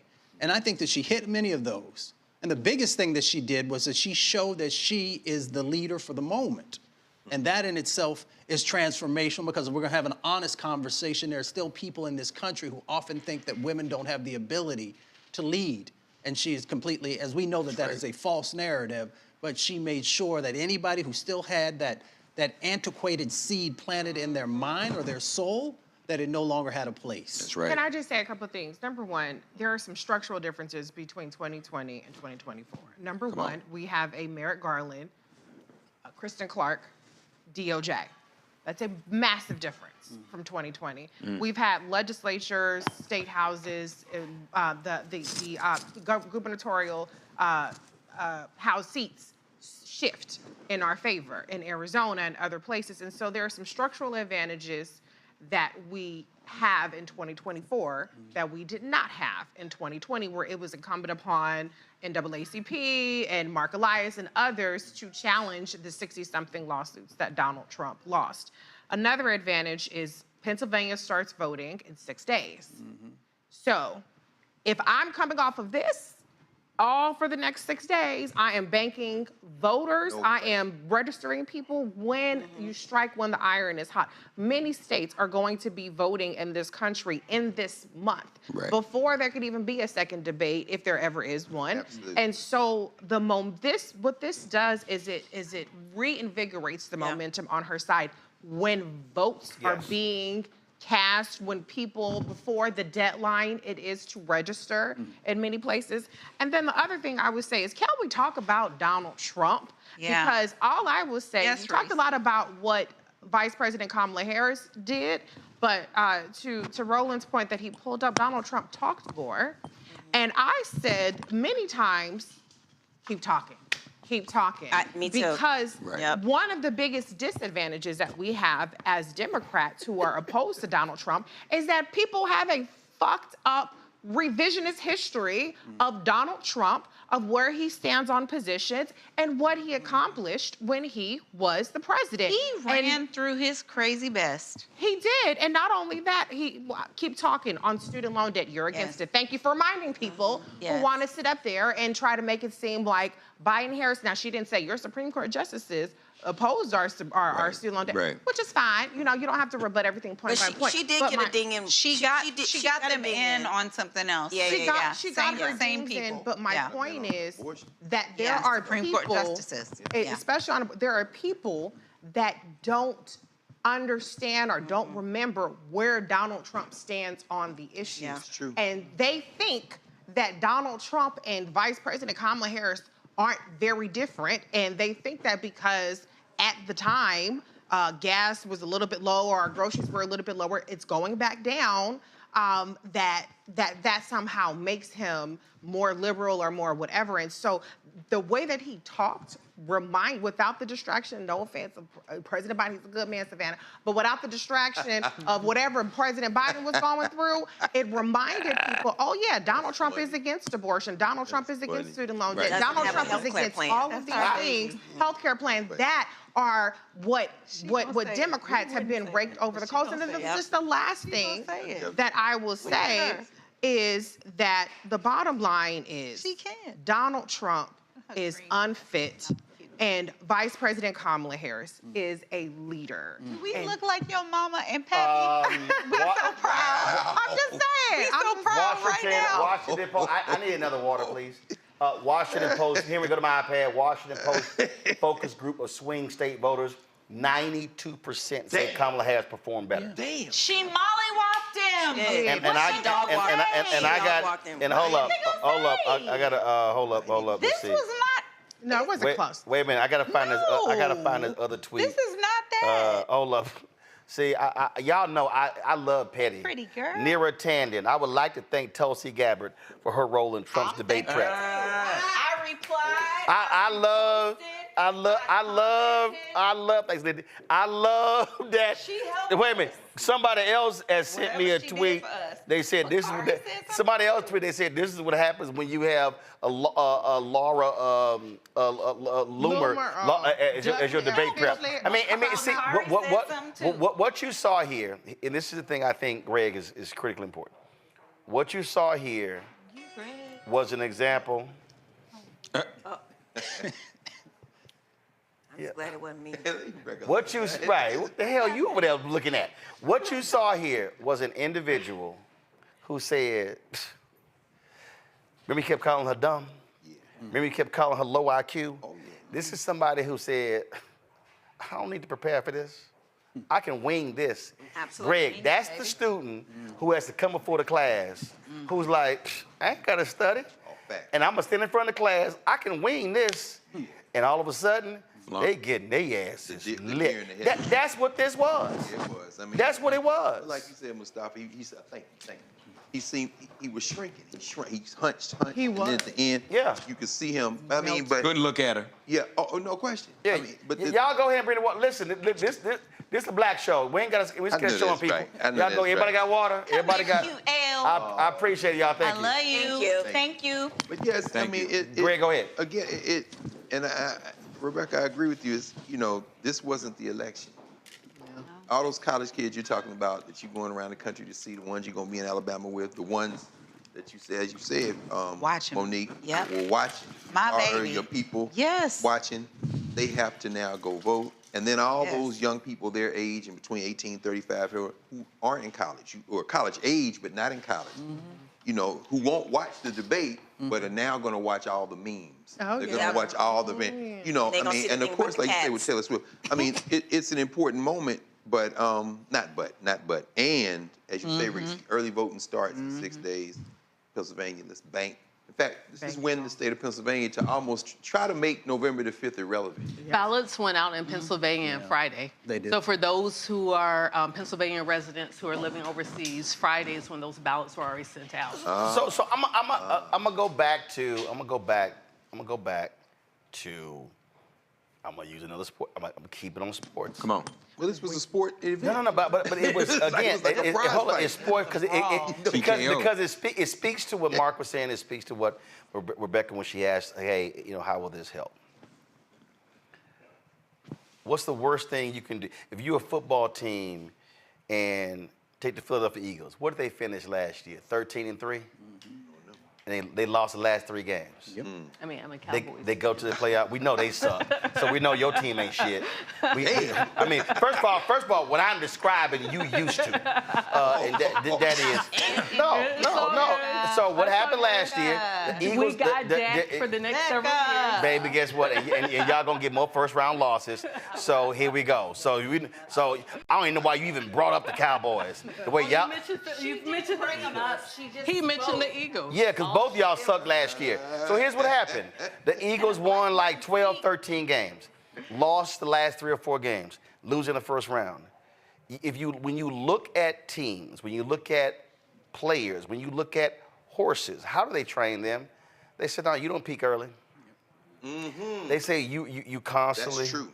You constantly, and you build upon what you did last week and yesterday. I'm telling you, you see it in the data. You see how they've been methodically going up among Latino voters. You see how they've been going up among black voters. You see what has been happening with white female voters. You see what is happening when all of a sudden enthusiasm in places like Florida. You see how a poll came out, WRAL, Josh Stein is up 14 points against Mark Robinson in North Carolina. Oh, interesting. You're seeing the poll that came out in Virginia. Really? She's up 8. Larry Sabato posted. She's up 8 points in Virginia. Tim Kaine is up 12 points in Virginia. Right. What I'm telling you, what you're seeing as each day goes by, you're seeing more people go, "That's Kamala Harris." Yeah. Because all they've heard is this woman don't know shit. Yeah. She don't know nothing. Where she been? And I'm telling you right now, I guarantee you, because I got to remind everybody, go back to 2019, the 2 most viewed town halls on networks was on MSNBC and CNN, and they both involved Kamala Harris. They were the highest watched town hall. Because she mollywop people like Bill Barr. No, I'm talking about the town hall. The town hall. But follow me here. This debate. No, I'm saying before that. You're gonna make your point here. Here's the deal. When the numbers come out tomorrow, I will predict that this will be in the top 3 most viewed debates in the last 20 years.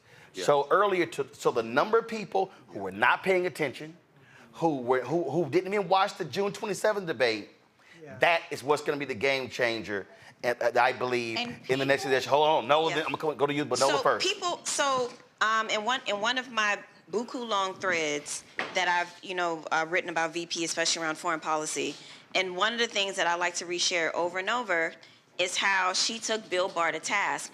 When Kamala Harris was a senator, when she was taking people to task every other week in Senate hearings, and it was going viral all the time, then all of a sudden she wants to become president, and all of a sudden she becomes stupid.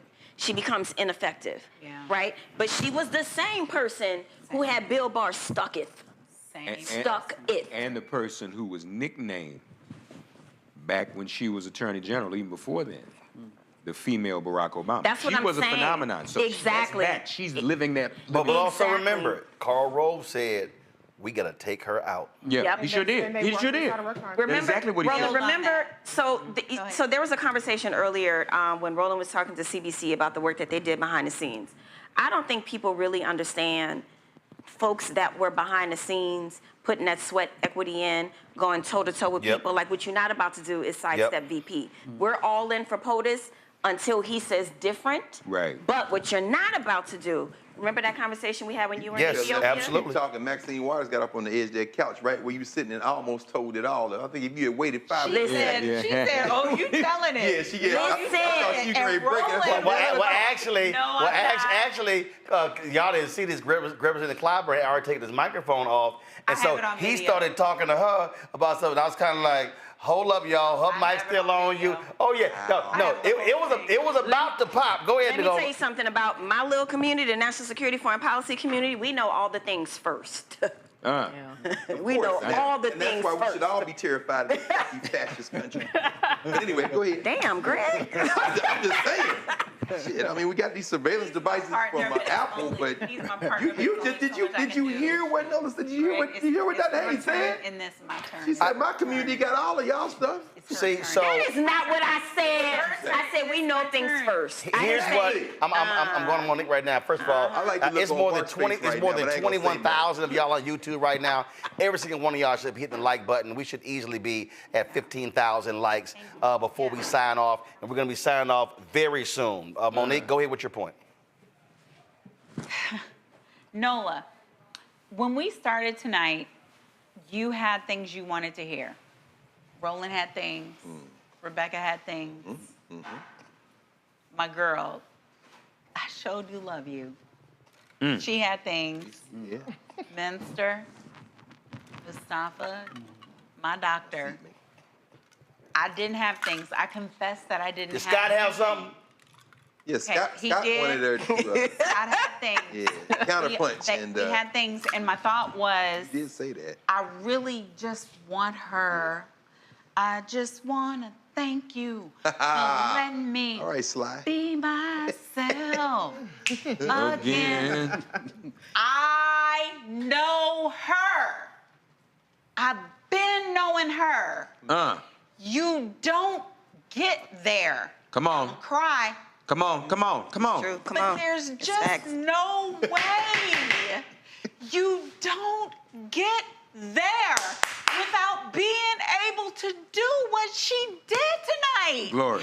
There's no way. Glory. There's too many people against you. That's right. You don't have any money. You got immigrant parents. You go to a fucking HBCU for your undergrad. Hastings Law. Let's talk about that. Hold on.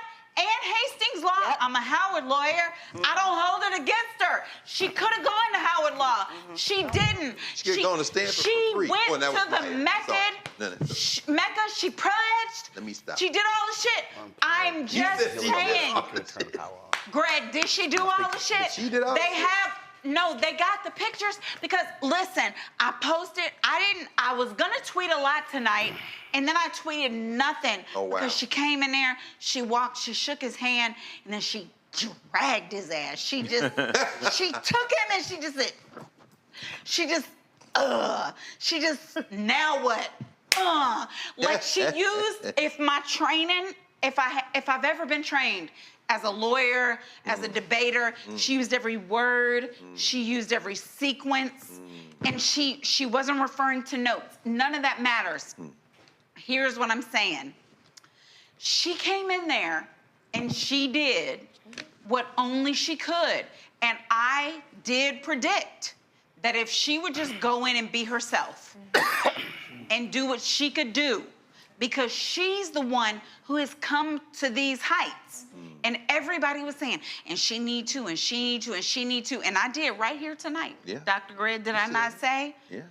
She ain't got to do none of that for me. What she's got to do for me That's what you said. is be her Yourself. self. That's what you said. Because what I know about her is she's ready for this. I've had some of her training, not all of it. We share some things in common. But anybody who got undergrad at the Mecca and then got a law degree and then starts winning elections. Come on. Do y'all know how hard that is? No, yeah, right. You're right. To win in this country, district attorney, attorney general, Statewide, largest state in the union. Senate. Largest state in the union. The president of the United States, the first black one that y'all don't like, he helped her get that. I don't care. Y'all here in the room with me. I'm not gonna call you out, but he saw her from afar and he named her and he said, yes, she will, yes, she can, and then she did. And he said she was fine too. He said it because it's true. Let's not get too close into the conversation, because then the truth will come out. But then she kept rising. But then she kept rising. Keep it. And it's unheard of heretofore, before now, the heights that she's reached. But when she was in this debate tonight, when she said weak, when she said disgrace, when she said nobody likes you, when she said crowd size, when she said confused, I think he's confused. When she looked at him with pity, when it could have been anger, when she looked at him with pity, because we all should feel she was worried about him, Greg. Yeah, she looked like. Do you see? All I'm saying is, Can I add one thing? Hold on. I'm finished. You've been going for 4.5 minutes. So I'm trying. Right. Mark, go. Look, and to add to it, Greg. Yes. In this fascist system that we live in, that we know we're struggling against. That's what I'm saying. What is also important about her is that we put her there. They didn't want her to be the vice president. They never wanted her. She comes from us. We said, no, that's going to be the vice president. They didn't want her to be the president. Black women. Black women united. Women with black women. Black women and 1,500 black men in 2020. Thank you, They said she's too ambitious. We signed a letter. What's wrong with that? No, but I'm saying this. No, I'm saying right. Yes. What's wrong with that? Well, that's what took her off. So you can't in the workplace. You put a woman down for being and call her ambitious. That's sexist. That's discrimination suit. You got to put her in. So she genuinely comes from us, and that's that's not somebody who was given to us. No. That's not somebody that the white man picked to say this is going to be your leader. Organically, we said we want her and force them against their will. I'm gonna tell you something in the background, stuff that was going on in the background. I don't think that's. I think once we get past the election and she wins, then we can go. Because never forget, who was her campaign manager? I don't know, but what her he's sister, saying right? is true. Yeah. Her sister's husband is the one that the big lawyer for. Tony West? He's the campaign co-chair. I wouldn't even know that. There's a neoliberal dimension to this, but it's no need to talk about tonight. You got to get over the finish. Hold on. Wait.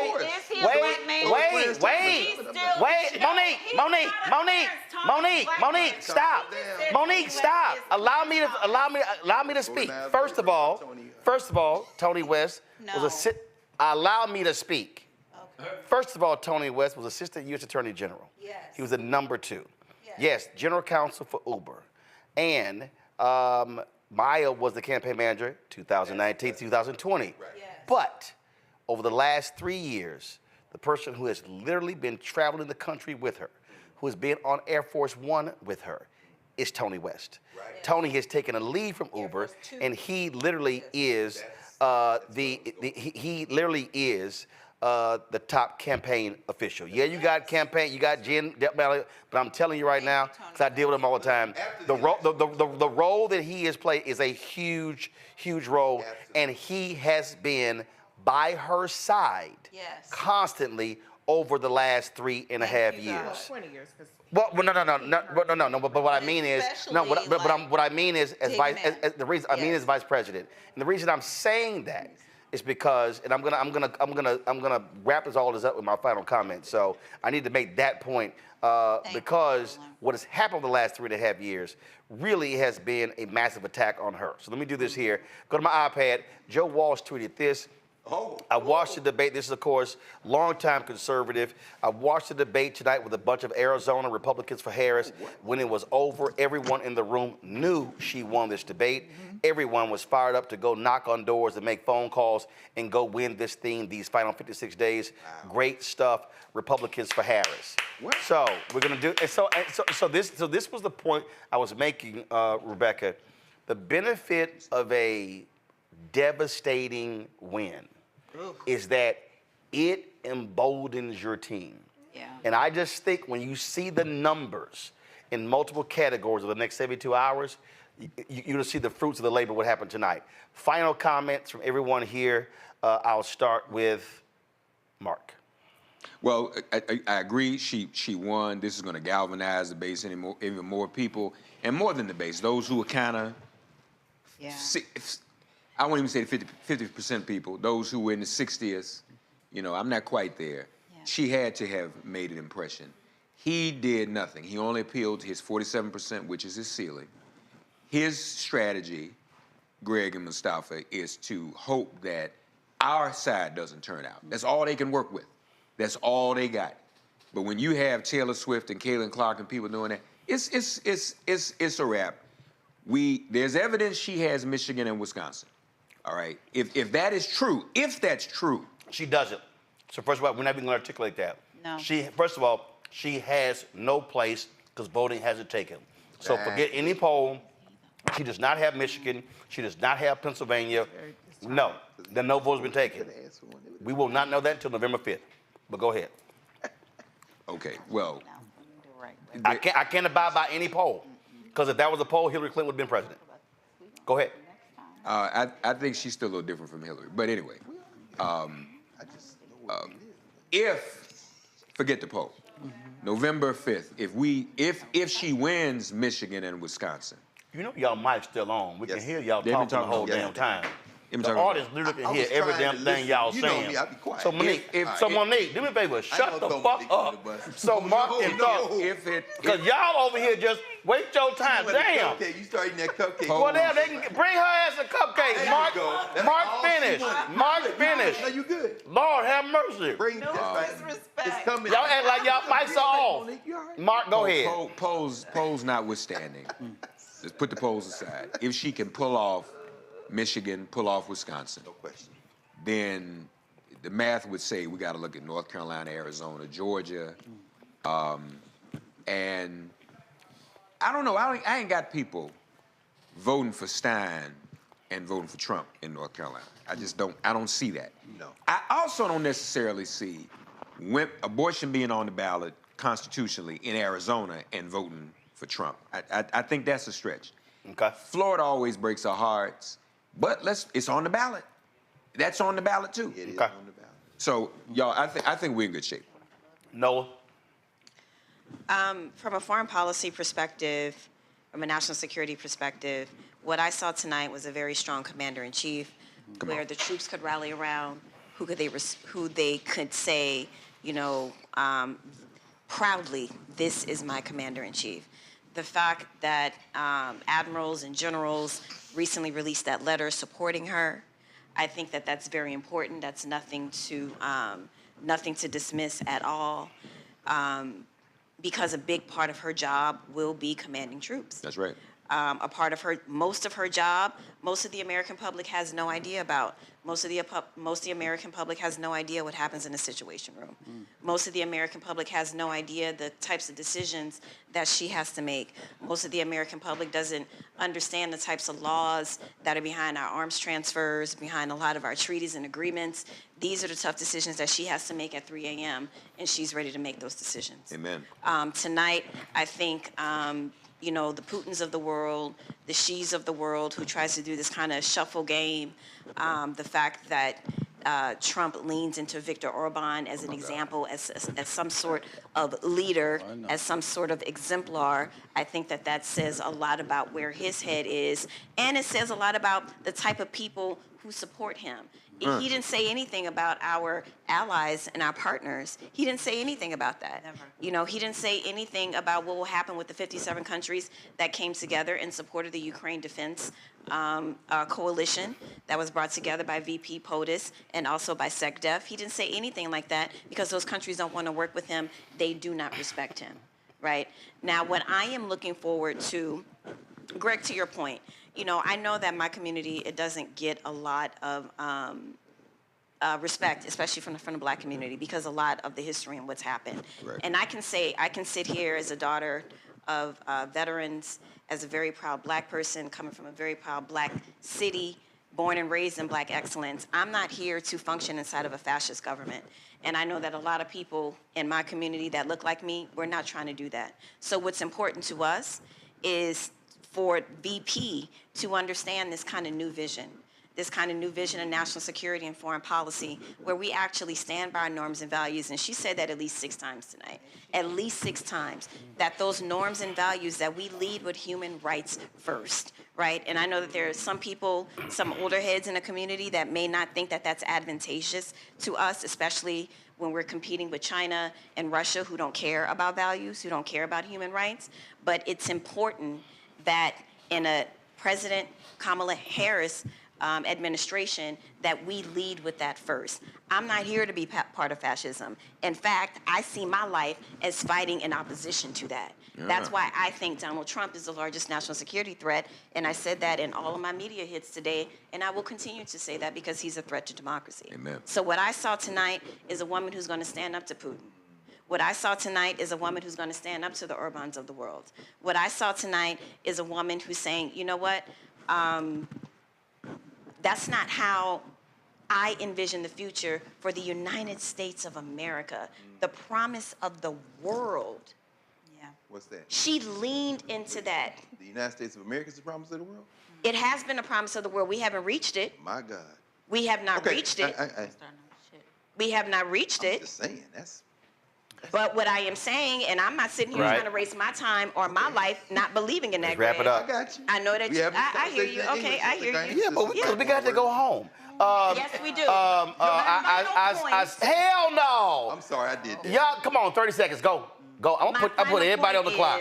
I saw a woman who cares about humans first. She cares about diplomacy first, and that's the woman that I want to support as the President of the United States. And she made All right, us proud. I saw this tweet. Mark, you already had your final comment, damn it.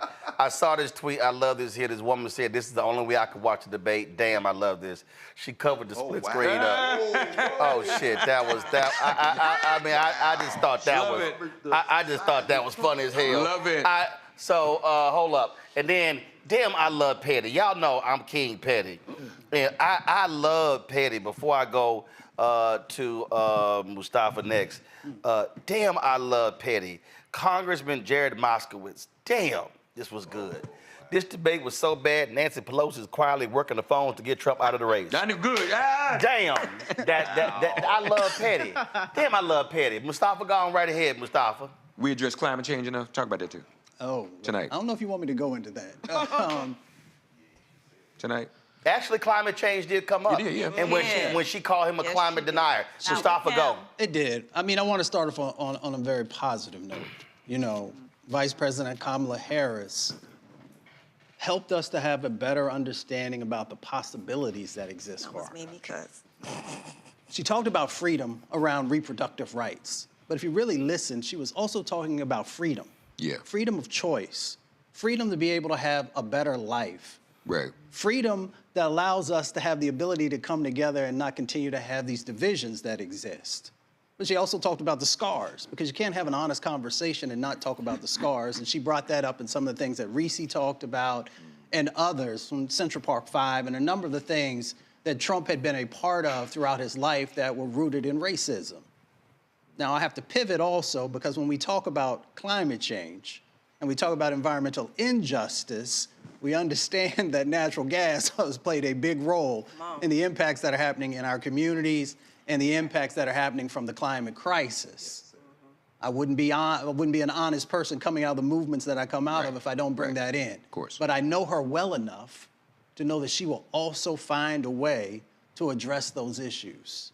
Okay. And that's why those investments that have happened in the clean economy are so incredibly important, and why our communities have to take the opportunity to benefit from those so that we address the wealth gap and we address these public health impacts that are going on. So I'm gonna stop there, because I see Roland looking, and I'll close out with this last part since I didn't use my 4 minutes. You know, my grandmother says that you have power unless you give it away. She brought that forward for me tonight, because she was dealing with an individual who bullies people, who uses his privilege to actually push to get his own way, and she said, no, you will not do that here, because I hold on to my power, but I also extend my power to others who have been unseen and unheard. And that's why I appreciate her, and that's why I know so many folks will work diligently with her to make sure that we address whether gaps that might exist inside of the policies that she's working on. All right, Henry, I need a split screen. All right, so let's see here. Rebecca, your final comment. So I'm gonna plug Reese's game. Am I tripping? Oh, thank you. So am I tripping? Are we still in the United States of America? Am I tripping? Are we still, how you say, a white, racist, settler state? Indeed, we speak in English. Am I tripping? We always have black people who are competent in this country and who are the best in their respective fields, and they don't always get the job. So am I tripping? And the reason why I'm asking that question is this campaign has to run like they're 10 points down. Right. The reason why they have to run like they're 10 points down, North Carolina now says, oh, during the early voting period, you could do same-day registration. But there's a catch. Here's the catch. The state's going to then send you a postcard. You have to follow the directions on the postcard, but if you don't, then your ballot that you already turned in during early voting will not count. So there's all these little trips and things that are going to catch people up and voters going, preparing to vote over the next 56 days. There are a lot of people who are registered to vote, who were registered to vote a month ago, but now they're being kicked off the rolls still. That is still what's going on. My organization is currently doing a lawsuit in Arizona over the Show Your Papers law, right? So there are some people now who are registering to vote in Arizona, but if they don't have a photocopy of certain documents as they're turning in their voter registration, they'll get a federal ballot, but they won't get a state ballot, right? And there's a lot of state races there's a lot of competitive state races that are going on in Arizona. So am I tripping? I know we're so excited about tonight's performance. I know we're feeling the emotion and the euphoria, but am I tripping? Are we not still in the United States of America, which will routinely screw over black people in this country, routinely kill black people in this country? That's what's happening every single day in this country. So if this campaign does not run like it's 10 points behind, this campaign will lose. And I hear what everyone is saying, but am I tripping? But is this still the United States of America? All right. Yeah. Reese. I mean, no, you're not tripping. It's still the United States of America. However, thank you for the plug at mytripplegame.com, honey. However, tonight is not about the campaign. Tonight is about Kamala Devi Harris. The campaign can't save your ass on that stage. The campaign has been running as flawlessly as anybody could imagine, with the memes, with the voter registrations, with the money raised, all that kind of stuff. But when you on the stage, the buck stops with you. Yeah. We can handle the other shit. We've been handling it. All that shit has been there, and we've won. All of the systemic and the racist barriers against black women have been there. Angela Alsterbrooks is our Senate candidate, and not David Jigaboo Slur saying Tron. Karen Bass is the mayor of Los Angeles, not Rick $100 million lit on motherfucking fire Caruso. And so all of the things about America that have made tonight improbable, we're still here. And now that we're here, Kamala Harris has delivered, and not just a way that knocked Trump the fuck out, but in a way that established her credibility with the people who, I want to know more about her. I don't know, she's just been vice president for the past 3.5 years, but I ain't seen her since we did it, Joe. Tonight established her credibility, and she dealt a very strong blow against Donald Trump's credibility, against the misconceptions about his record and how fucking fabulous people seem to believe it was because they got a couple stimmies. And so now she can go forward with the credibility that she needs to talk to people who don't know her, but now know her a little bit more, and now see her as a competent person, as a commander-in-chief, as a person who is compassionate, who sees them, and as a person who cares about their issues and making their lives better, to which Donald Trump did not have an answer for. And so we could talk about the campaign, we could talk about strategy. We've done all the pre-debate analysis. We're now the post-debate conversation will carry. But what I'm happy about is that she delivered. And now we don't have to spin. We ain't got to say, well, this and well, that. And it doesn't matter how low the bar is for Trump. She has to run her race. And I'm confident with what I've seen tonight, not just as a person who supported her since forever, but as a person who was holding my breath. Shout out to you, Monique, because you said we got it. But I was holding my breath because I have seen her down and where I was pulling an all-nighter to try to rebut some shit. And so now I get to go home and I can sleep like a baby tonight. That's and right. so she delivered, and that's something that only she can do. And she's setting the narrative in a way that only this performance could have done for her. All right, Greg. Well, I'll say this very quickly as someone who has absolutely no commitment to the United States of America as anything other than the place I came out of my mother's womb. Yeah. Donald Trump is an existential threat. Yes. What he's an existential threat to is becoming more and more apparent as every day passes, because you've got people who are our open enemies. Dick Cheney. You've got people who are our open enemies now endorsing her, meaning they think that she will continue to allow the United States to occupy the position it's occupied in the world. A multipolar world at this point. If they're endorsing her, that means they think she's safe. The money boys haven't jumped off completely. Where's Elon Musk on this? Peter Thiel's got his powder dry. They may abandon Trump now because Trump is not necessary for them to continue to make their money. That's why I mentioned Tony West. You know, ask organized labor at Lyft about him.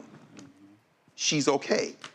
Now, on the other side, in a world that increasingly doesn't look to the United States of America, if they think she's safe, she's been in a better position after tonight than she's ever been in before to be president of the United States. But I agree with you, Rebecca. This is the United States of America. I'm not a nativist. I'm not a patriot. I don't give a fuck about the United States of America. After what it did to my ancestors, I'm the descendant of people who were captured, who are the descendants of people who weren't. And all nations come and go. So I'll end with this. The interesting thing to me about Kamala Harris is, the vice president, is that her background, her parents who met in a radical black study group out there in the Bay Area. Cedric Robinson was a member of that group. New York Times did a long article about it, very interesting. I think Trump tonight telegraphed some of the things they're gonna try to pull on her in the next couple of months because her father is alive. And Donald Harris, if he wasn't a Marxist economist, if you read his work, you say he's a Marxist adjacent, especially if he's writing about Jamaica. And I'm saying, why haven't they pulled him out? They are going to get desperate. But I think the money boys and some of these people who are our open enemies are now saying we're going to go with her.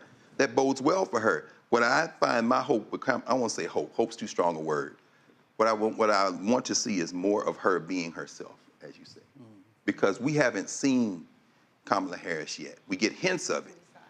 Well, no, I don't think so. Because, for example, the two-state solution is absurd. It's absurd on its face. Why? Because there will never be a two-state solution. That means Israel is an apartheid state.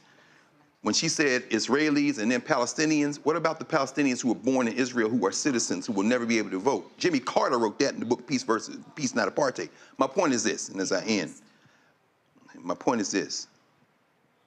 Kamala Harris, I don't think any of us have seen who Kamala Harris is. When she occupies the Oval Office, then we'll find out the possibilities and the limits of the presidency. Because if she strays out of the straitjacket they're beginning to fit her for right now, we really are going to have to back her. And that would be my hope, that she would stray out of that straitjacket. Because anytime these people start endorsing her, I'm looking like, why in the hell are you endorsing? Wow, you really are concerned about this. Existential threat called Donald Trump. But it ain't to democracy, it's to your business. So let me say this to close this out, actually, before I do that. No closing? Oh, what the hell are you talking about? Your ass closed from 12:25 to 12:30. You went 5 minutes. He got the clock. You went 5 straight ass minutes. It wasn't my close. Shit, that was your opening and your close. You went 5 straight ass minutes. He said straight ass minutes. I'm like, what? Did you? Girl, you better get cussed out. Cuss me out because I had something else I wanted to say. You bring her a cupcake. Okay, hold up. He bring her a cupcake. No, hold up. Let me.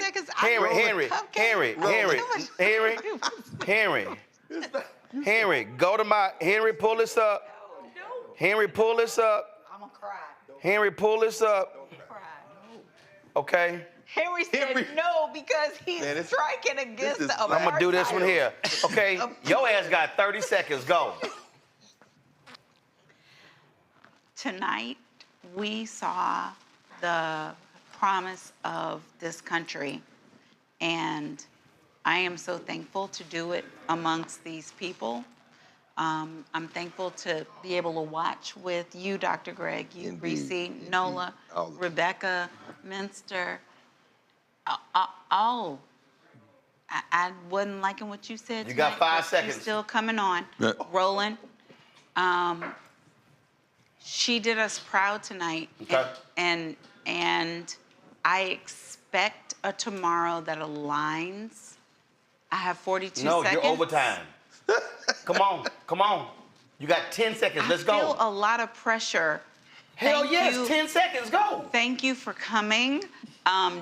Roland has some important things to say Thank you very much. Yes, I do. Damn. I told you keep closing like a Baptist preacher. All right, y'all.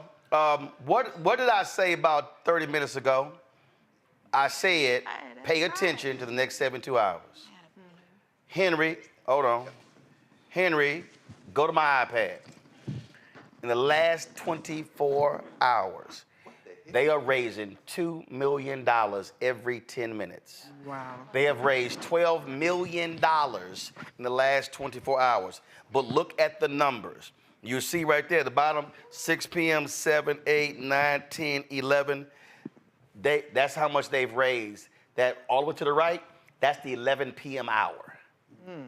I told you. So this is what I was trying to say. When you are building a campaign, when you are trying to win, what you are seeing is Vice President Kamala Harris show all of her haters and all of her doubters that this is me. For all of the people who talked about how mistakes she made in 2019, they forget that was 5 years ago. I need everybody paying attention to remember, these folks were trying to get her off of the ballot every 6 months. I need to remind everybody who's watching and listening, these people tried constantly to denigrate her in Politico, in Axios, in the Wall Street Journal, in the New York Times, in every single media outlet. They constantly tried it. They talked about staff turnover. They call her dumb.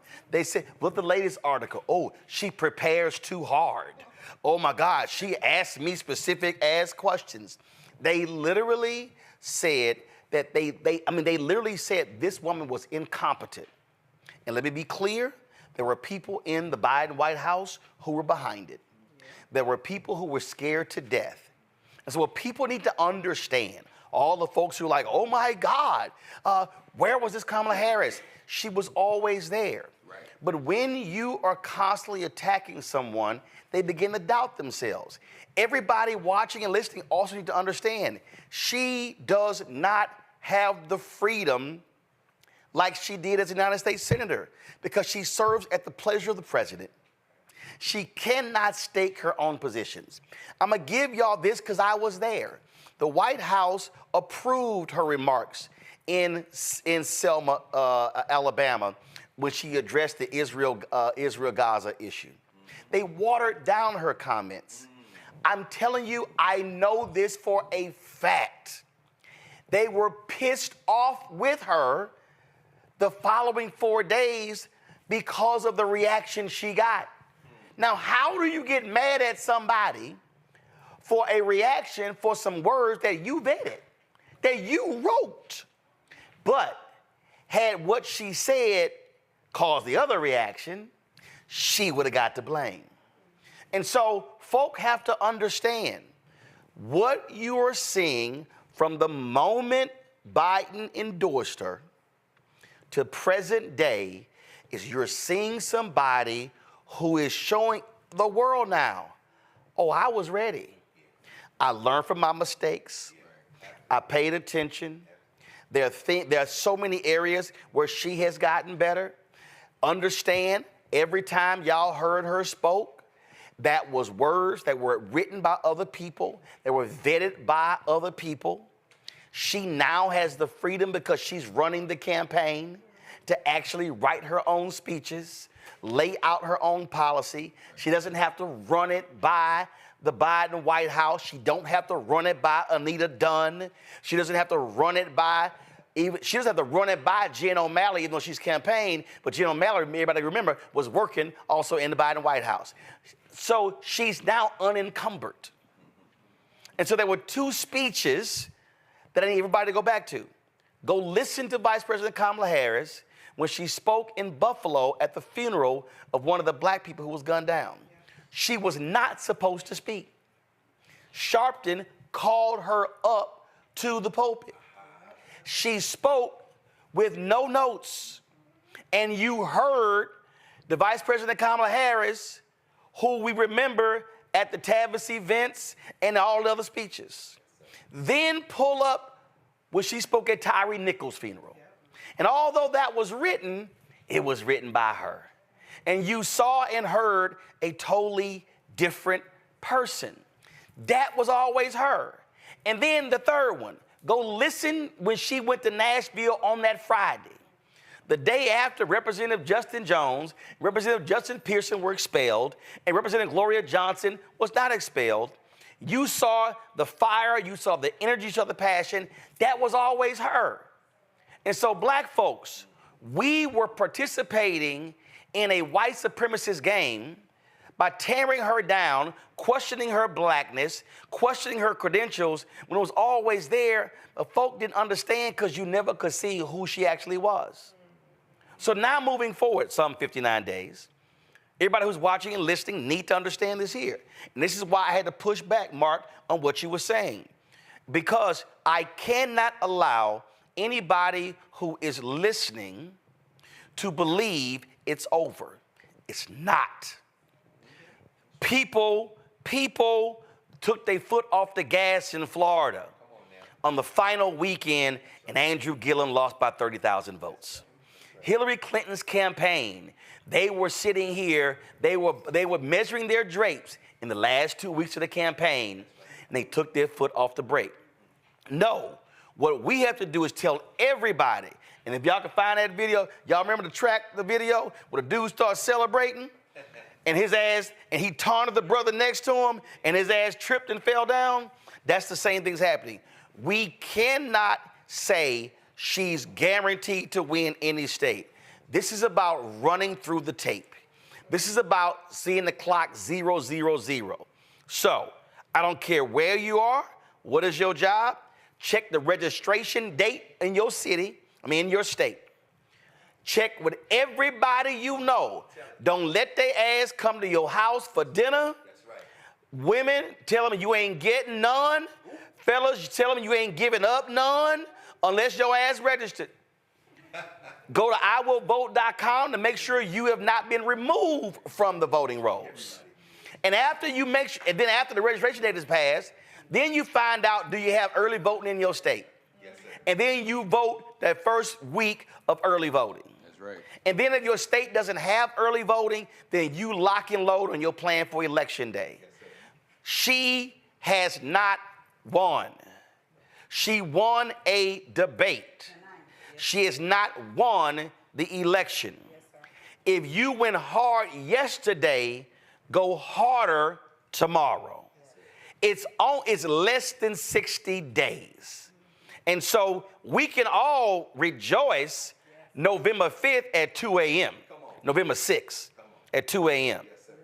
But we cannot play any games right now in assuming she's won anything. Can she win Michigan? Yes. Can she win Pennsylvania? Yes. Can she win Wisconsin? Yes. Can she win Georgia? Yes. Can she win North Carolina, Arizona, Georgia? Hell, they can actually win Florida. But it cannot happen if folks sit on their ass and assume this race is over. And so that's going to be our position moving forward. We want to thank everybody who's been with us. We hit as many as 24,000 watching live tonight. Amazing viewership. Want to thank all of our panelists. Want to thank all of the CBC members. Want to thank the staff, everybody. I told y'all, ain't nobody else in black-owned media doing anything like this tonight. And let me go ahead and name them because I don't care. I'm telling y'all right now, what you saw tonight, Essence ain't doing, Black Enterprise not doing, Ebony not doing, Urban One not doing, Revolt's not doing, The Griot ain't doing this. No, all them other people, they may have been on for an hour or two, but they ain't doing this. This is. Oh, hell no, hell no, hell no. I told y'all. And everybody understand. Y'all, we had 15 CBC members here, and we had the first panel, we had 7 more. I was trying to go to them, but they went ahead and left because they were here for quite some time. Why am I saying that? Because what y'all saw tonight is what happens when you have black-owned media that controls and operates, and we set the agenda. And so we want y'all to be sure to support what we do. Go ahead and put it up. You can be sure to support us. Send your check and money order to P.O. Box 57196, Washington, D.C., 20037-0196. Cash App, $RM Unfiltered. PayPal, R Martin Unfiltered. Venmo is RM Unfiltered. Zelle, Roland at RolandSMartin.com. Roland at RolandMartinUnfiltered.com. And, of course, download the Black Star Network app. Apple phone, Android phone, Apple TV, Android TV, Roku, Amazon Fire TV, Xbox One, Samsung Smart TV. We're going to have more coverage tomorrow. We're going to be talking to the sister who is from Florida, represents the 20th Congressional District. She's Haitian. She's the first Haitian American in Congress. We're going to be talking about the attacks on the Haitians and what's being said right now among the we earlier said 300. There are 400,000 Haitians in Florida. And so that's a perfect example. If the Haitians are mobilized in Florida after these attacks, they could win Florida. Y'all, it's all about the numbers. And so we got to understand exactly what those numbers are. And so, again, we appreciate everybody. And I'm always, again, just trying to tell our folk that, you know, we can't be lackadaisical about what is going on. We have to understand that we all have to do our part. And I don't care if you sitting here and you're like, well, I don't know about all that. I'm telling y'all right now, we can win this. And the threat of Donald Trump and these crazy, deranged, nonsensical MAGA people, that threat is real. We cannot lose sight of any of that. And so I just want all of us to be focused. It's 59 days, y'all. That's all it is. It's 59 days. And trust me, we can celebrate at the end of it, but you do not celebrate too early. I'll see y'all tomorrow on the Black Star Network. Holla!